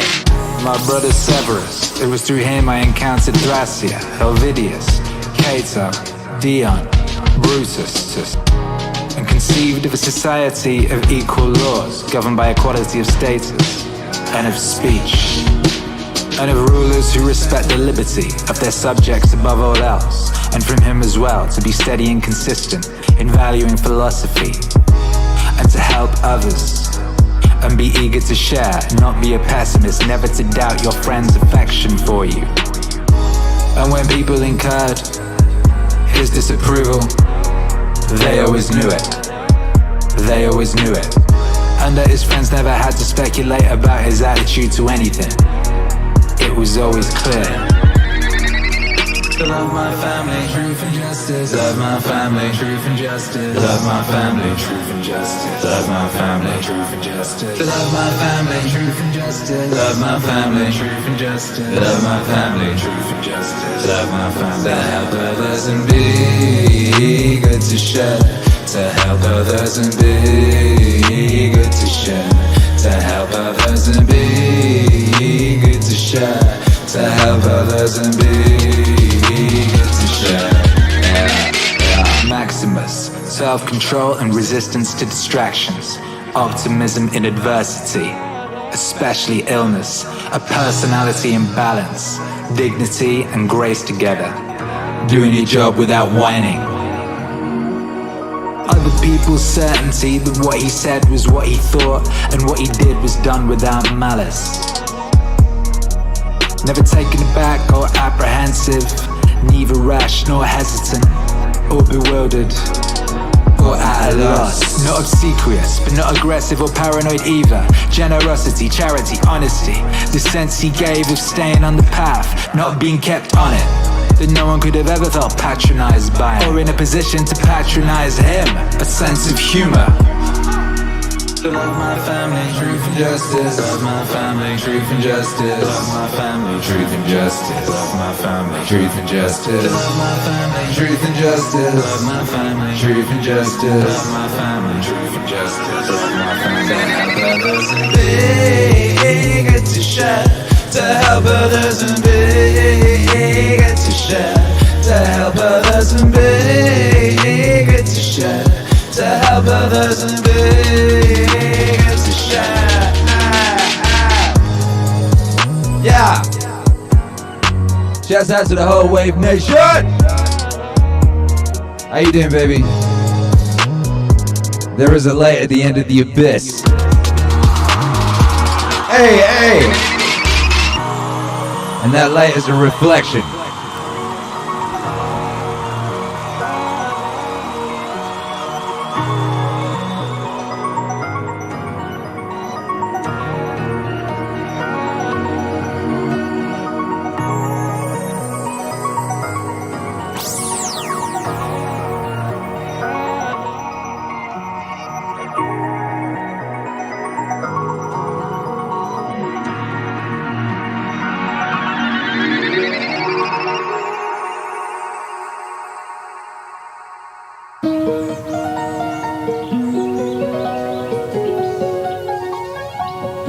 I've been reading recently a great many medieval works, and these involve, particularly in the Arthurian romance and so forth, knights in combat with each other, fiercely in combat, with complete respect for each other,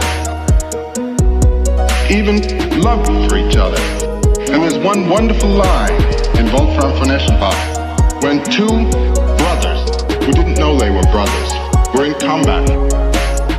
One was a Christian and the other was a Mohammedan. They were in combat. And Voltaire says, if one wished to think of it that way, one could say that they were two battling. But they had the same father, and they are one. And they are one. Battling himself out of loyalty, out of honor, and they are one. Battling himself, doing himself much harm. But that's the tragic sense. As I say, life begins, and that's the first thing the eye sees. Life eating itself, killing. But that's life. And the reconciliation of consciousness, which revolts from this, to that, and its affirmation, that is the song of mythology. It has been. It's the song of the religions. And with that little affirmative theme, the affirmation of life as it, I would say we have the key to the hopping up, the stepping up, the invigorating of life, which has been the function, actually, the first function of mythology from the time the old cavemen asked the bear to give his body to their life.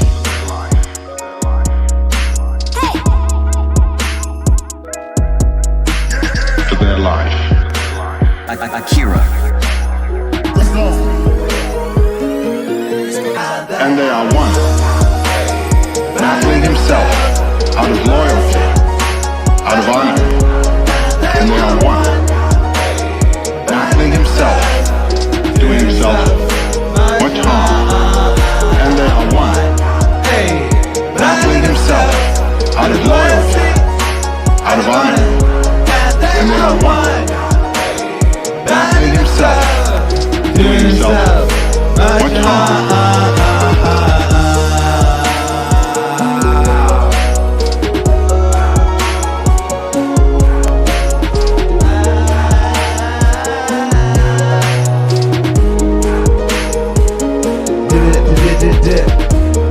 Duality, always, secretly, unity, duality, always, secretly.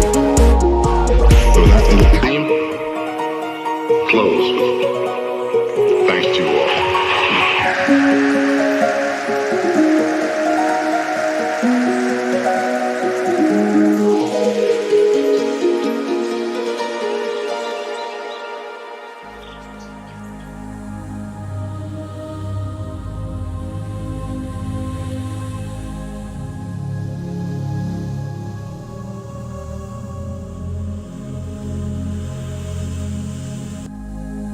The web is a trap, like the spider's web is a trap for flies.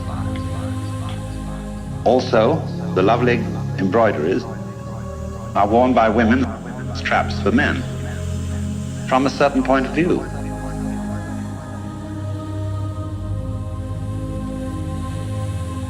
From a certain point of view. And I want to consider the web as something playful. You see, there are so many ways of looking at it. And you will find that all these ways are right, but what we need is the fullness of the view. From a certain point of view. Of the view. From a certain point of view. What we need is the fullness of the view. From a certain point of view. From a certain point of view. What we need is the fullness of the view. From a certain point of view. From a certain point of view. What we need is the fullness of the view. From a certain point of view. From a certain point of view. What we need is the fullness of the view. From a certain point of view. From a certain point of view. There are people, for example, who can see the web as a trap and get stuck with that. There are people to whom existence is simply hateful. They see it as nothing but a ghastly mistake. The Lord really erred when he created this world, because he arranged it in such a way that everything lives by eating something else. And what I'm doing is I'm describing a certain point of view. From a certain point of view. I'm not exactly philosophizing, I'm describing a point of view. You can look at life in such a way that the whole thing is this ghastly mistake. For example, there is no such thing as genuine kindness or love. Everybody is really pretending that they're loving other people in order to get some advantage from them. And indeed, there is a point of view which occurs in certain forms of paranoia, where people don't seem to be real. They are mechanisms. And you can think that out quite intensely with a good deal of intelligence. After all, if you start from a good old Darwinian or Freudian basis and see that man is a material machine and that the consciousness of man is simply a very involved and complicated form of chemistry, well, then this awful mechanical things, these Frankenstein that everybody is, they come around and they say, well, I'm alive. I'm a human being. I have a heart. I love, I hate, I have problems. I feel. And you feel like saying, come off it. You're just a monster. And you put on the civilized act, because really you're just a set of teeth on the end of a tube. What we need is the fullness of the view. From a certain point of view. From a certain point of view. What we need is the fullness of the view. From a certain point of view. From a certain point of view. What we need is the fullness of the view. From a certain point of view. From a certain point of view. What we need is the fullness of the view. From a certain point of view. From a certain point of view.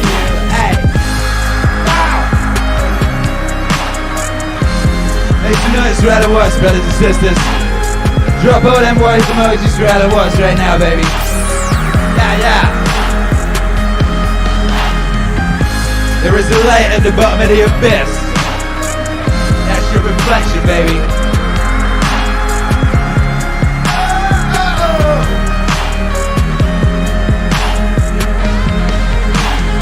And you've got a ganglion behind those teeth, which you call your brain or your alleged mind. And this thing is really basically there for two purposes. One, to be cunning enough to get something to eat, to put down the tube, and the other, you know what, Mr. Freud, libido. And everything else, you see, can be construed as an elaborate, subtle way of pretending that that's not really what you want to do, but you do. But you put on a great show. Now, some people, according to this view, get mixed up they so repressed that what they really want to do is to eat and to screw.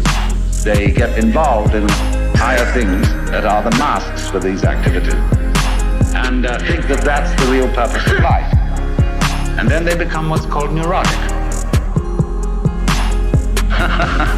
Because they get involved in being pure camouflage. That's what's called escaping from the facts. Not looking at life, not looking at reality correctly.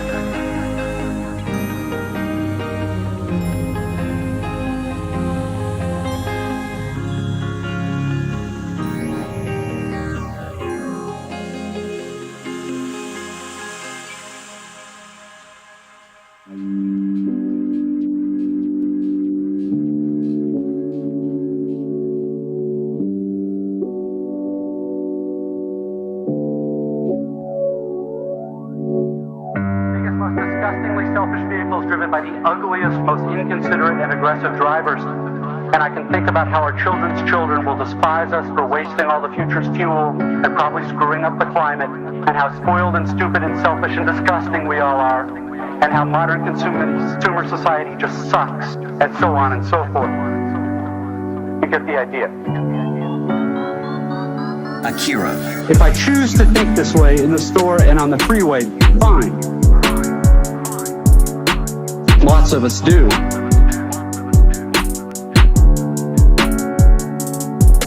Except thinking this way tends to be so easy and automatic that it doesn't have to be a choice. It is my natural default setting. It's the automatic way that I experience the boring, frustrating, crowded parts of adult life when I'm operating on the automatic, unconscious belief that I am the center of the world and that my needs and feelings are what should determine the world's priorities. The thing is that, of course, there are totally different ways to think about these kinds of situations. In this traffic, all these vehicles stuck and idling in my way, it's not impossible that some of these people in SUVs have been in horrible auto accidents in the past, and now find driving so terrifying that their therapist has all but ordered them to get a huge, heavy SUV so they can feel safe enough to drive.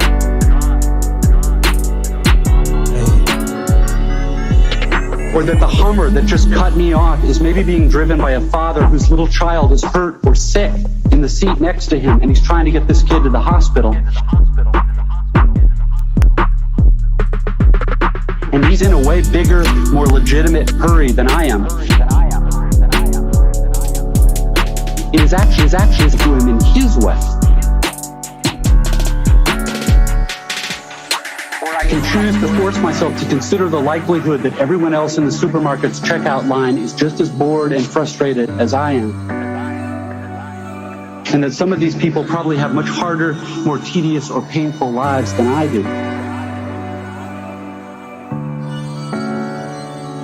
Again, please don't think I'm giving you moral advice, or that I'm saying you're supposed to think this way, or that anyone expects you to just automatically do it. Because it's hard. It takes will and effort.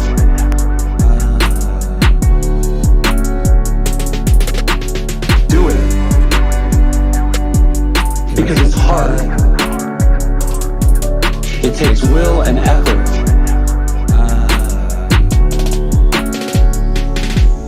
And if you were like me, some days you won't be able to do it, or you just flat out won't want to. But most days, if you're aware enough to give yourself a choice, you can choose to look differently at this fat, dead-eyed, over-made-up lady who just screamed at her kid in the checkout line. Maybe she's not usually like this. Maybe she's been up 3 straight nights holding the hand of her husband who's dying of bone cancer. Or maybe this very lady is the low-wage clerk at the motor vehicles department who just yesterday helped your spouse resolve a horrific, infuriating red tape problem through some small act of bureaucratic kindness. Of course, none of this is likely, but it's also not impossible. It just depends what you want to consider.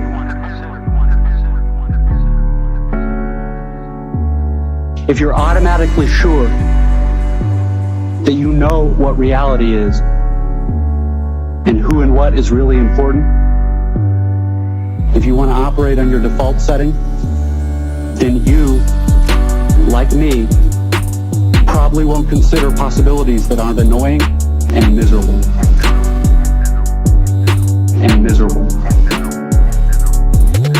But if you really learn how to think, how to pay attention, then you will know you have other options. Do it. Because it's hard. It takes will and effort.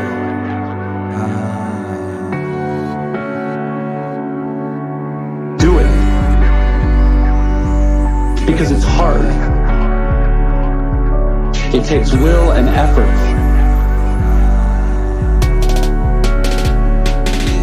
It will actually be within your power to experience a crowded, hot, slow, consumer hell type situation as not only meaningful, but sacred.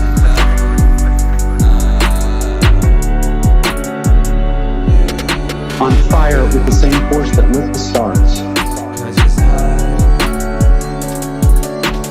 Love, fellowship, the mystical oneness of all things deep down. On fire with the same force that lit the stars. Love, fellowship, the mystical oneness of all things deep down. Not that mystical stuff's necessarily true. The only thing that's capital T true is that you get to decide how you're going to try to see it.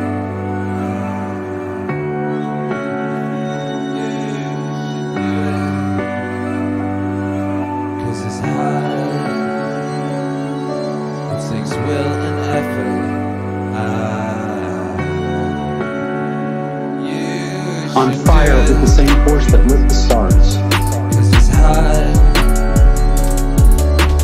Love and effort, fellowship, the mystical oneness of all things deep down. On fire with the same force that lit the stars. Love, fellowship, the mystical oneness of all things deep down. Cause it's hard. Well and effort. You should do it. Cause it's hard. It takes will and effort.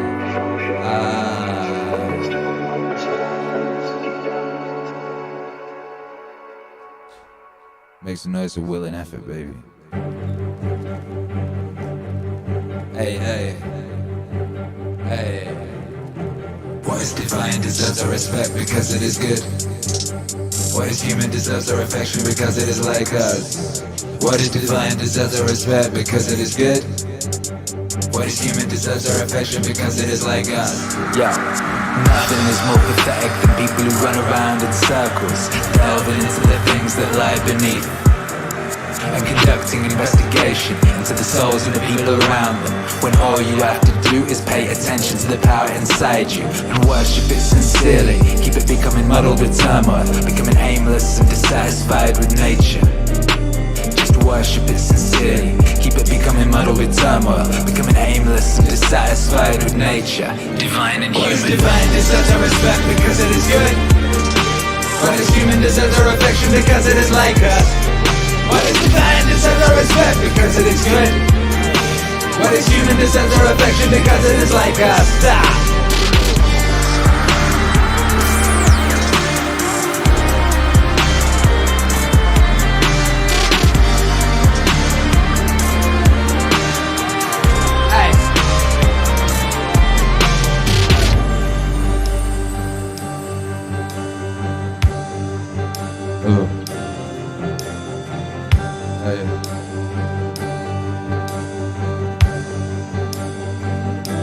And I pity too, sometimes, for its inability to tell good from bad. It's terrible, a blindness, that's the kind that can't tell white from black. Even if you're gonna live 3,000 more years or 10 times that, remember, you can't lose another life than this one. You can't leave another down, you're losing. Longest demands are the same as the shortest. The present is the same for everyone. It's lost, it's the same for everyone.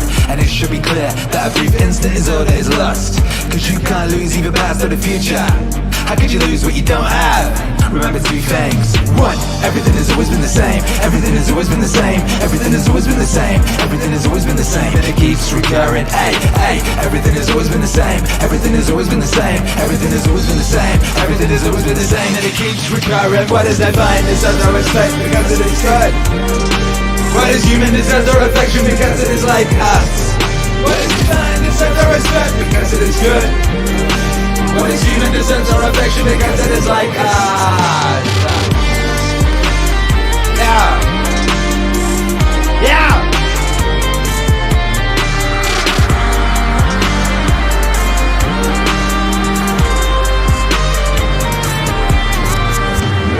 Everything has always been the same. Everything has always been the same. Everything has always been the same. Everything has always been the same. Everything is.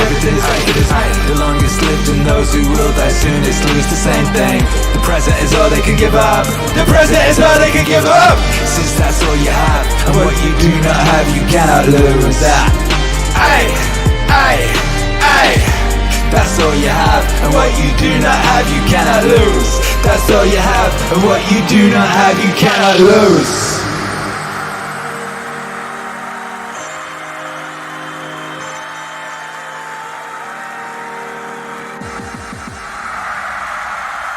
Listen, Marcus Aurelius, baby.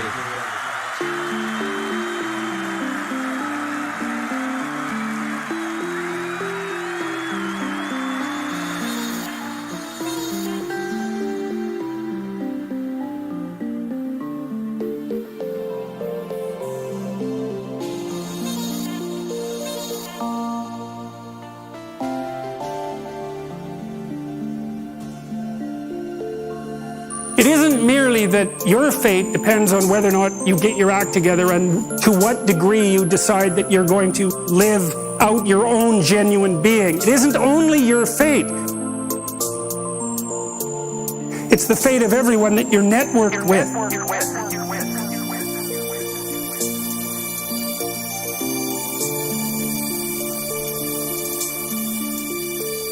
There's 7 billion people in the world, and who are you? You're just one little dust mote among that 7 billion, and so it really doesn't matter what you do or don't do, but that's simply not the case. It's the wrong model, because you're at the center of a network. You're a node in a network. You're a node in a network. You're a node in a network. Node in a network. You'll know 1,000 people, at least over the course of your life. And they'll know 1,000 people. And that puts you one person away from 1 million, and 2 persons away from 1 billion. And so that's how you're connected. And the things you do, they're like dropping a stone in a pond. The ripples move outward, and they affect things in ways that you can't fully comprehend. And it means that the things that you do and you don't do are far more important than you think. More important than you think. Far more important than you think. The things that you do and you don't do are far more important than you think. The terror of realizing that is that it actually starts to matter what you do. And you might say, well, that's better than living a meaningless existence. It's better for it to matter. But I mean, if you really ask yourself, would you be so sure? The things that you do and you don't do are far more important than you think. More important than you think. Far more important than you think. The things that you do and you don't do are far more important than you think. You have the choice. I can live with no responsibility whatsoever. The price I pay is that nothing matters. Or I can reverse it and everything matters. But I have to take the responsibility that's associated with that. It's not so obvious to me that people would take the meaningful path. You know, when you say, well, nihilists suffer dreadfully because there's no meaning in their life and they still suffer. Yeah, but the advantage is they have no responsibility. So that's the payoff, and I actually think that's the motivation. Say, well, I can't help being nihilistic. All my belief systems have collapsed. It's like, yeah, maybe. Maybe you've just allowed them to collapse because it's a hell of a lot easier than acting them out. And the price you pay is some meaningless suffering, but you can always whine about that and people will feel sorry for you, and you have the option of taking the pathway of the martyr, so that's a pretty good deal, all things considered, especially when the alternative is to bear your burden properly and to live forthrightly in the world. If you live a pathological life, you pathologize your society. And if enough people do that, then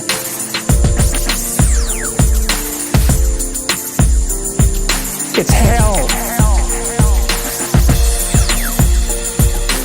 Really. Really. The things that you do and you don't do are far more important than you think. More important than you think. Far more important than you think. The things that you do and you don't do are far more important than you think. Far more important than you think.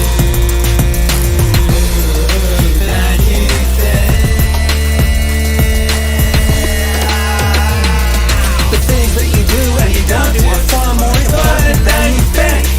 More important than you think. Far more important than you think. The things that you do and you don't do are far more important than you think.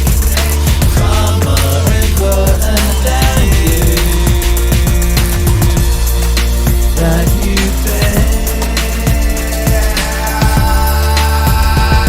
And you can read the Gulag Archipelago and you'll see exactly what hell is like. And then you can decide if that's a place you'd like to visit, or even more importantly, if it's a place you'd like to visit and take all your family and friends. Because that's what happened in the 20th century.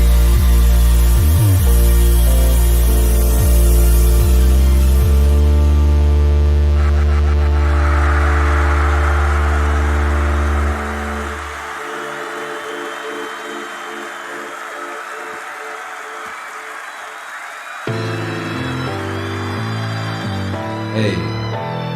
Make some noise for yourself, brothers and sisters. I view social media as a mirror. Hey. I think what people are putting out is an incredible indicator of what's inside of them. So right now there's a lot of political anxiety. There's a lot of ideological anxiety. And so what we're seeing is a lot of judgment. We consume as animals. And I think if one feels overwhelmed, they should stop consuming. Stop consuming. I don't put social media consumption in a very different place than the films and music and books that one reads. The collective replies to people's angst is no different than Kurt Cobain's singular angst. We're forgetting the upside. There's so much love and greatness going on every day. Forgetting the upside. Humans find what they're looking for. We're forgetting the upside. There's so much love and greatness going on every day. Forgetting the upside. Humans find what they're looking for. I think it's great. I don't care about social media. I really don't. I care about humans communicating with each other. I'm fascinated by communication, and I'm fascinated that we now have a collective ability to communicate at a scale that we've never seen before. And I think right now people are focusing on the downside of that. They're signing into Twitter to find a fight, or to find somebody to fight with, to see some negativity. You're gonna find it.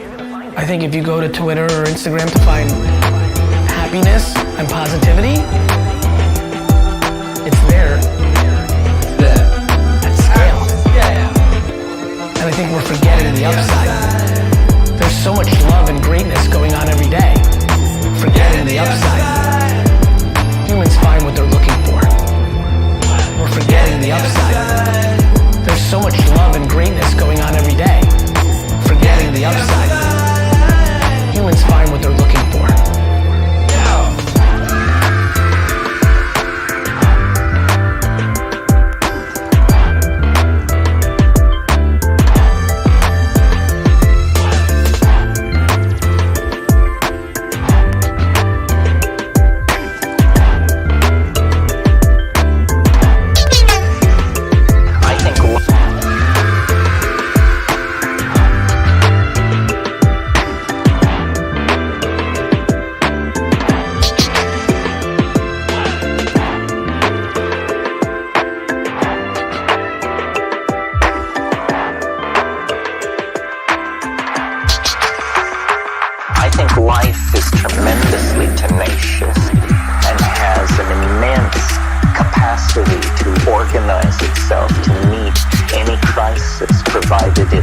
knows it's coming.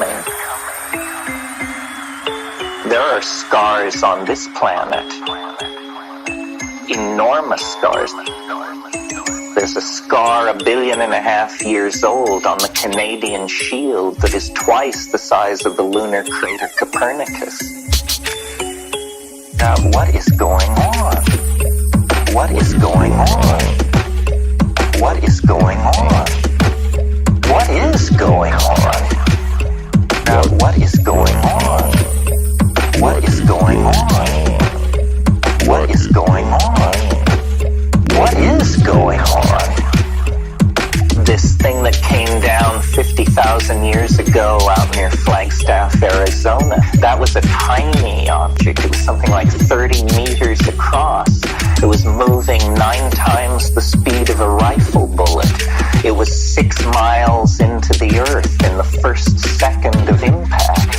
Everything within 800 miles died instantly, and this was a nothing burger, this thing. An object 500 meters across the planet would ring like a gong for 10,000 years.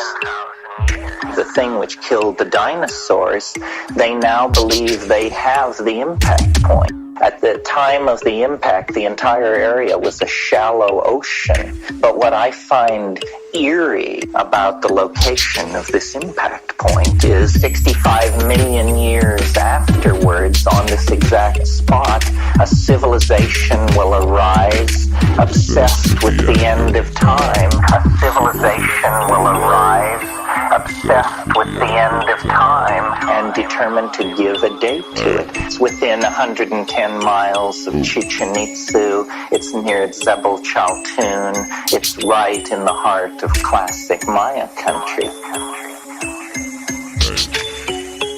What is going on? What is going on? What is going on? What is going on? What is going on? What is going on? What is going on? What is going on?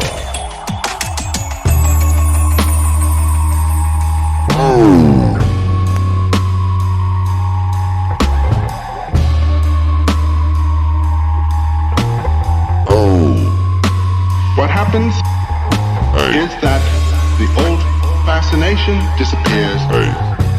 An echo remains. The old fascination disappears. An echo remains. The old fascination disappears. An echo remains. You have, as it were, the vestige of a mythology. The problem of our present age is to recreate the mythology for today, on which people will live, on which the society will grow. It is being done. It's being done well. People aren't always looking in the right place for it, but it is taking shape. Our great artists, our great poets, our great scientists, Erwin Schrödinger's little book, My View of the World. This is a vision of a poet and of a first-rate physical scientist. And it has the same song in it that one reads and hears in the old Upanishads and in the sayings of the great prophets. Nature is still ours. It is in us. It is in the earth.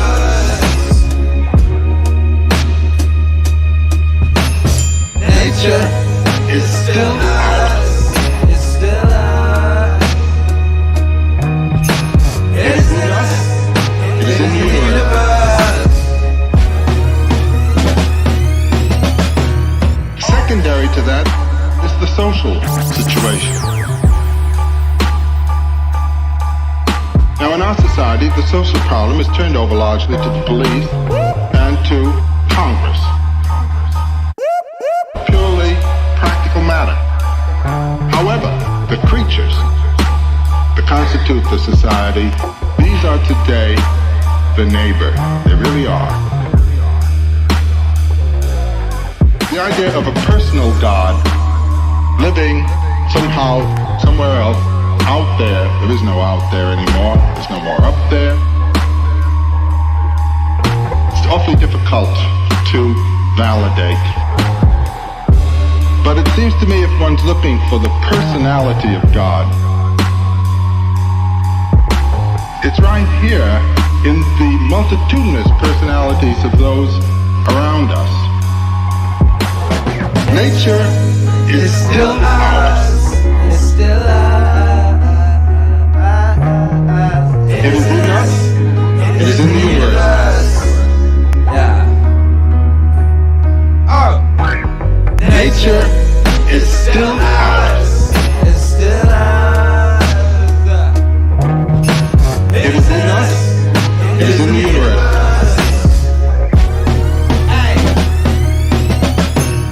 Everything I find in the poets and the scientists who push through to this mystery points not to the animals as our neighbors, not to the plant, not to the planet, but to the other one, the thou whom you face, who's not the thou you would want him to be.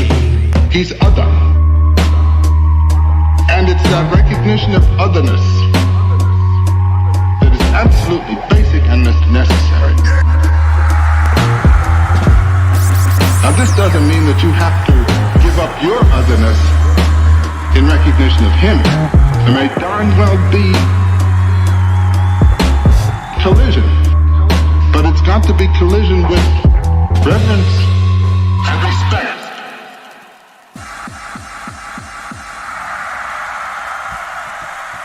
Respect.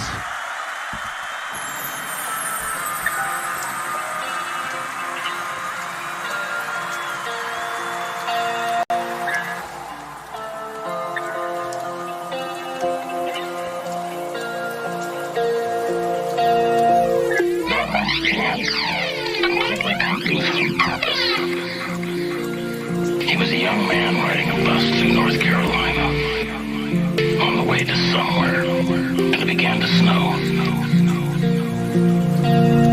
And the bus stopped at a little cafe in the hills, and the passengers entered. And he sat at the counter with the others, and he ordered, and the food arrived. And the meal was particularly good. And the coffee.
Make some noise for yourself, baby.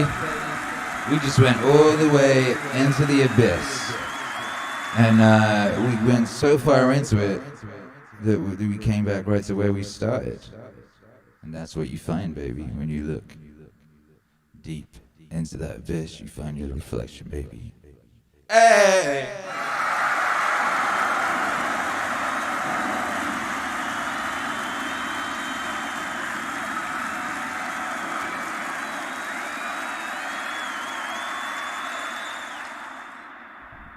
Hey, my goodness. Yo!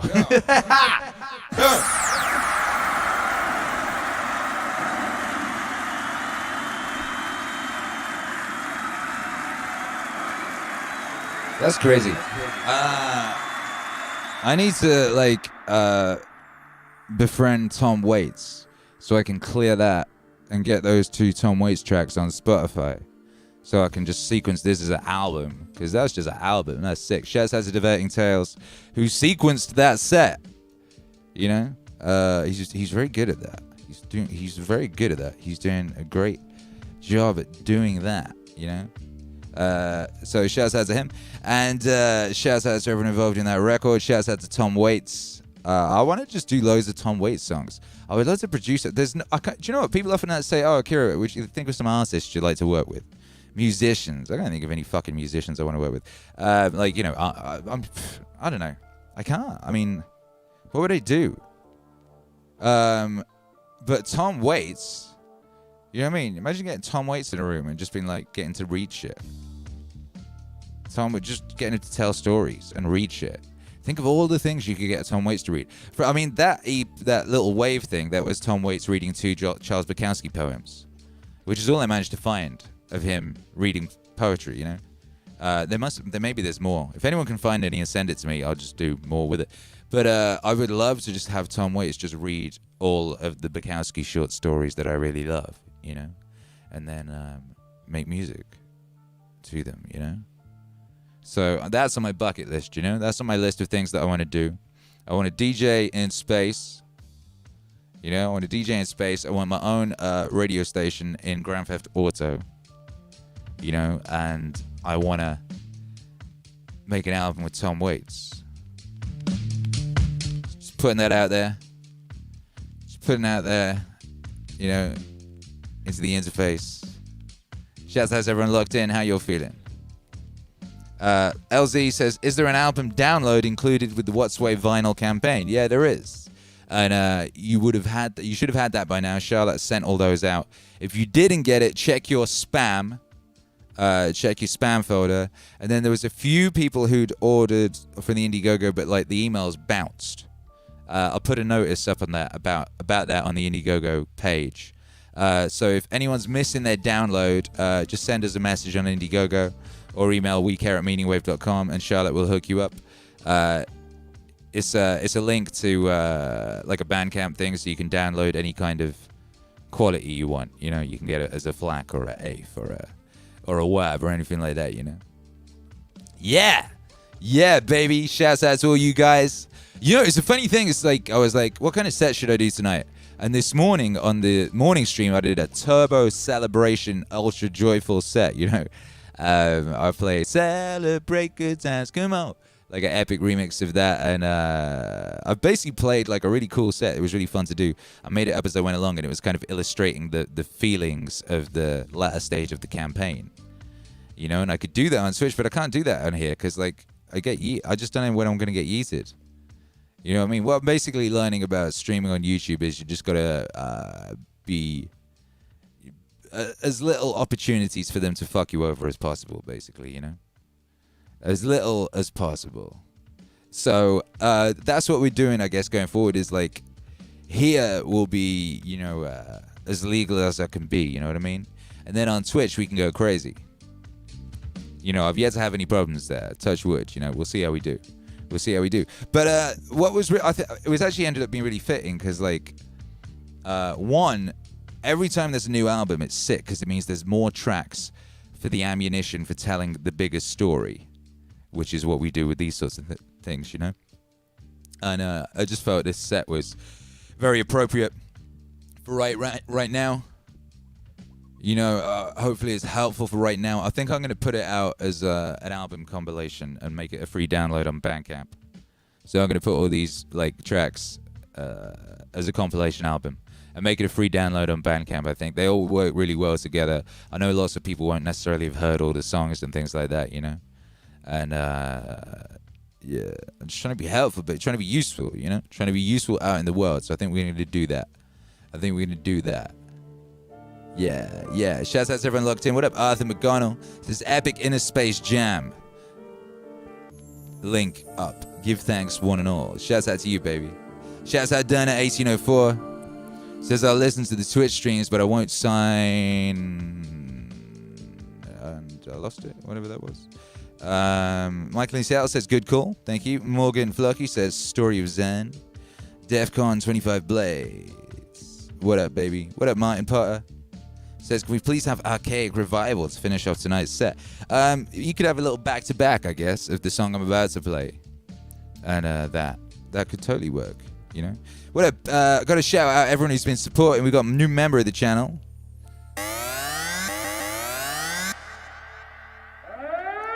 Rylus Donna, welcome to the wave. And Defcon 25 Blades, welcome to the channel. You epic individuals, thank you for being here. It's great to have you here. I put 2 mixes up on the members tab for you to download today.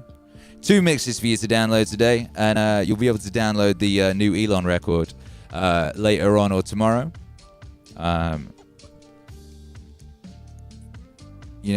Shouts out to James Scon. Thank you for the super chat, sir. Thank you, Diminished Seventh. Thank you, One Slick Mama. Thank you, Diminished Seventh. I love the way they go back to back. What up, Alex Wayne? Says, got a bump. It's a trap, Akira. Hey, can you hear that in the background? Hey. Clemens X90, bless you. Defcon 25 Blades is that new member. Pitio Cat. What's cracking? Pixie, what's cracking? Says, congrats on the successful campaign. Epic activities only.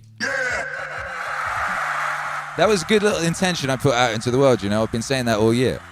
And that's all that's going on. It's just only epic stuff, I know when I first said it, it was like I didn't really think about it too seriously, But that's what's happened. This is an epic activity. That campaign was an epic activity. The Alan Watts album was an epic activity. The Scott Adams album, epic activity. The album following that, very epic activity. It's only epic activities. And everything out in the world is these epic activities for good or ill.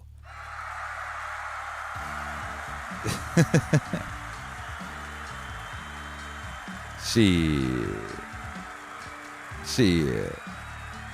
Defcon 25 Blades says I'm going to watch this again for the last few. Really good stuff. Hey, thank you. DS2N has made some noise for himself. Good for you. Proud of you, my guy. Alex Wayne says new Elon album, ? We got a new Elon single dropping tonight. Dropping in 20 minutes. I played it at the beginning of the broadcast. It'll be hitting Spotify in 20 minutes. 20 minutes. You'll be able to add that to your playlist and all that type of thing. And yeah, that's hype. I'm excited for that. I love that record. I do love that record. Yes, I do. Ooh. Hey, guess what I found out today? I might talk about this more tomorrow. I'm going to look into it more. I looked in the Discord. LZ says download email was in the Gmail promotions folder, separated from the other campaign updates. Yeah, there you go. There you go. Well, I'm glad you found it. Shouts out to Gmail. Sticking our shit in the promotions folder where no one looks at it. Fucking YouTube, Google, just getting in the way of your broadcasts every turn. But here we are. We're using it. We're on there, and I'm grateful to be here. I am grateful. Yeah, I found out, I looked at the Discord, and someone said, I grew up in Wales. And Wales has its own language, called Welsh. A mae'n clywed rhywbeth fel hwnna. Dwi ddim yn gallu siarad Gymraeg yn da iawn naw, achos dwi ddim wedi bod yn byw yna am lot o blwyddyn, Neu i fynd tu allan o Cymru, like 16, Dwi ddim yn gallu cofio lot o Cymraeg.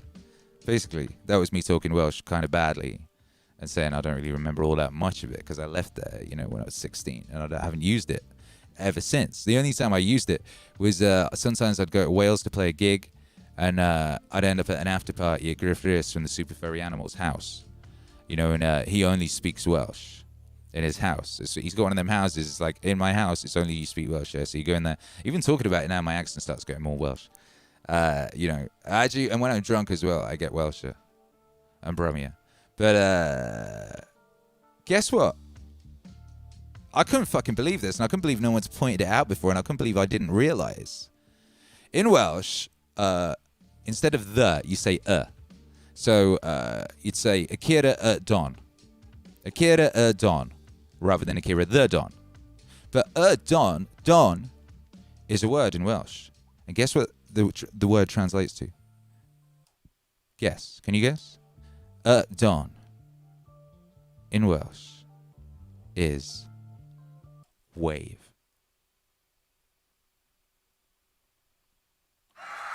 You fucking believe that? So the name I gave myself, the wave, in the only other language I know any of. In the language I learned to speak a bit of when I was a little boy, because we moved to Wales when I was like 5. I didn't know that. I didn't know that. Like, someone was in the Discord was like, oh, is that deliberate? No. That was not deliberate. That was some crazy subconscious, like, time travel shit, is what that was. That just blew my fucking mind, you know? That blew my fucking mind. And I just saw that just before I came on air. I was like, what?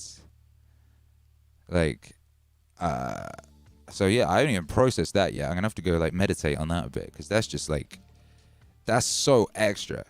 You know, we're always talking about synchronicities and being on the path. And synchronicities, that's signposts, you know? That's what I say. It's like, that's signposts. Malcolm X, he said that means you're walking with Allah.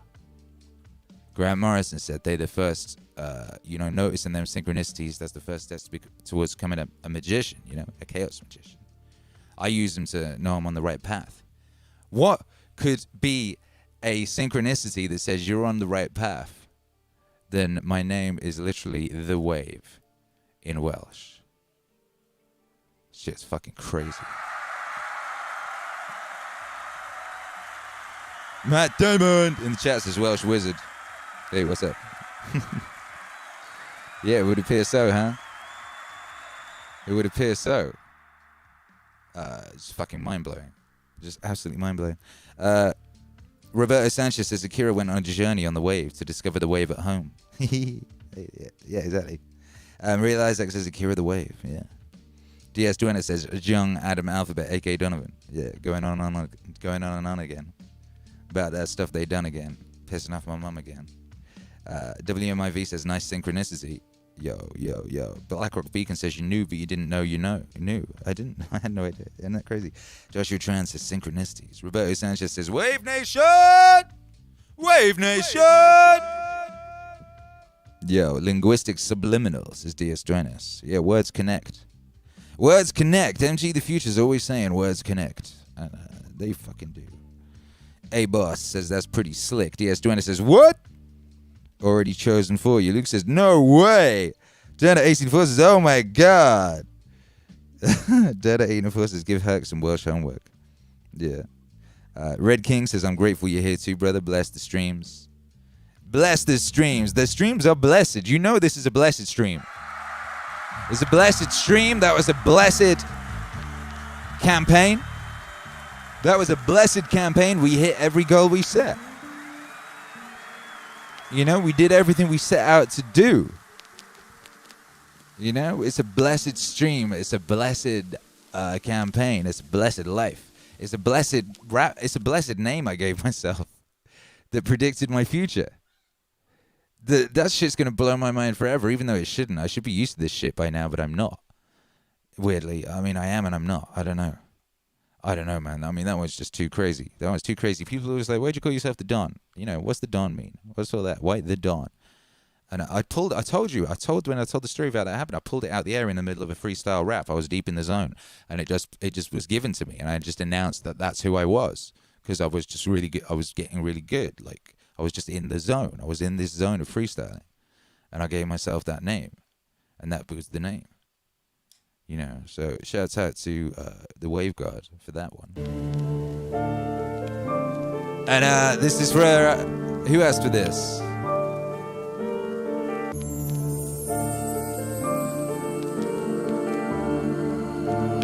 Alex Wayne. Now then the question arises, who's deceiving who? Who's fooling who? I'm fooling me? What is fooling? Now then the question arises, who's deceiving who? Who's fooling who? I'm fooling me?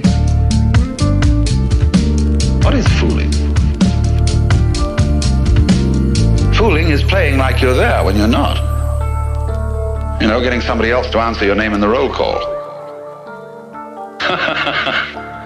So, we're all, this is the metaphysical basis of it. This is what the Hindus mean by Maya, the world illusion. The world is playing it's there when it isn't. And it's a trap. And it sucks you in. And you can't get out of it. And it's a trap. And it sucks you in. And you can't get out of it. And it's a thorough big trap too.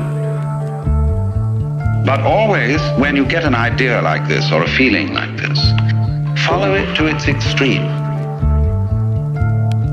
Don't back out from it.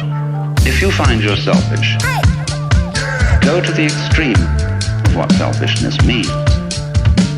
Confusion largely results from not following feelings or ideas to their depth. You know, people think they want to be immortal. They'd like to live forever. Do you really want to do that? Think about it. Really go into it. What it would be like. People say they want this, that, and the other. They want this kind of car. They want this kind of dress. This much money, and so on. It's always a good idea to think it right through. What it would involve to be in that situation, to have those desires fulfilled. It's a trap. And it sucks you in. And you can't get out of it. It's a trap. And it sucks you in. And you can't get out of it. It's a trap. And it sucks you in, and you can't get out of it. It's a trap, and it sucks you in, and you can't get out of it.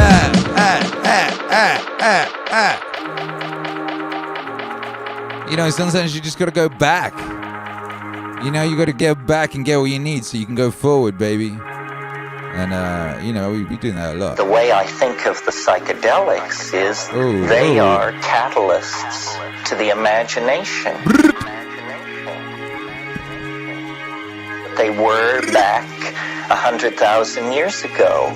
The imagination, which was just this glimmering, this iridescence on the surface of ape cognition, was under the influence of the reciprocal feedback of self-reflection that is created by watching your own mind. Yeah! What up, Mackenstein? What up, Pyramid Dell? Hey! Watching. Yo, that track you're looking for, yeah, just send me an email or a DM and I'll send it you. Your own mind. Alright? Because it has suddenly become interesting, because it has suddenly been flooded by a psychoactive amine. That iridescence has been coaxed into language, art, architecture, music, poetry, the whole ball of wax. But now we know these things. We can uncover the secret of our origin.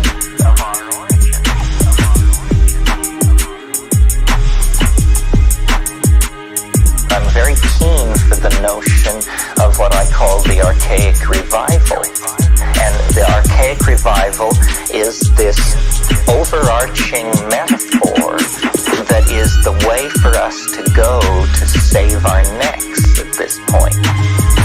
When a culture gets into trouble, instinctively what it does is it goes back through its own past until it finds a moment where things seem to make sense.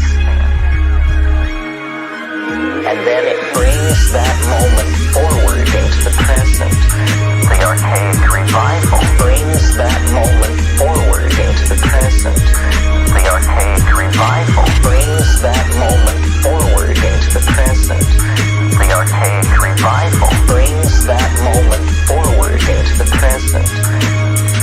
When medieval Christianity no longer made sense to a major percentage of the people of Western Europe, the intellectuals of that time instinctively reached backwards into the past, looking for a stable model, and finally they reached the golden age of Periclean Athens. And there they found Plato, Aristotle, the dramatists, and they created classicism. Classicism was brought to birth in the 1400s, 2,000 years after the death of Plato. We are the children of this classical revival, which we call the Renaissance. Our theories of law, our theories of government, our notion of justice, all drawn from classical Greek and Roman models, brought back from the dead 500 years ago by a bunch of Italian investment bankers who thought this was a good model to hang their civilization on. Bring that moment forward into the present. The archaic revival. Bring that moment forward into the present. The archaic yeah. Bring it forward into the present. The archaic revival brings that moment forward into the present. The archaic revival. So we must now reach far back into time for a new cultural model.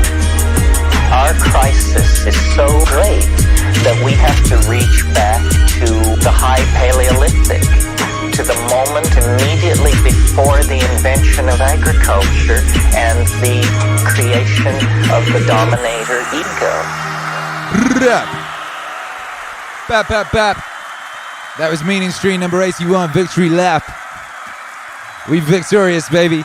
Join us on the Twitch morning show for them morning vibes and for them records that you can't get away with playing on YouTube and for all that different shit. You know, it's a different vibe over there. It's a different world, baby. It's a beautiful world, you know. I love all these worlds. I'm very grateful to have an opportunity to do this. I'm very grateful to be able to, connect with you guys and do this. It's a miracle, you know. It's a goddamn miracle. It's a miracle. So thank you all for being here. Thank you for making the What's Wave vinyl campaign such a success. I can't wait to get those into your hands. You know, that's really exciting. It's really exciting, baby. What a time to be alive. What a time to be alive. Make some noise for yourselves. I pray that we remember, that we always remember how powerful we are and how magical this world is. We keep getting these signs, we keep getting hit around the head with the truth of that. And yet for some reason we find it so difficult to hang on to that in certain situations. So I pray that we can hang on to that. We can remember that. We can remember how powerful we are, how magical this existence is, and how much power we have to affect it in any way we see fit, you know? I pray we do. And I pray that we have the wisdom to choose the right things to do with that power that we so certainly have. And I pray that tomorrow is another beautiful day here at the peak of recorded human civilization and that I get to be a part of it. And you do too. Amen. Bop, bop. Bow. Regulators! Mount up. I'm going to do the by five for Hercules. He ain't doing it today. So I will say, cock back, aim for the brain. Focus on camera 3. Let us connect together across space and time one last time today. For the by five. 3, 2, 1. Bye! 5. End broadcast.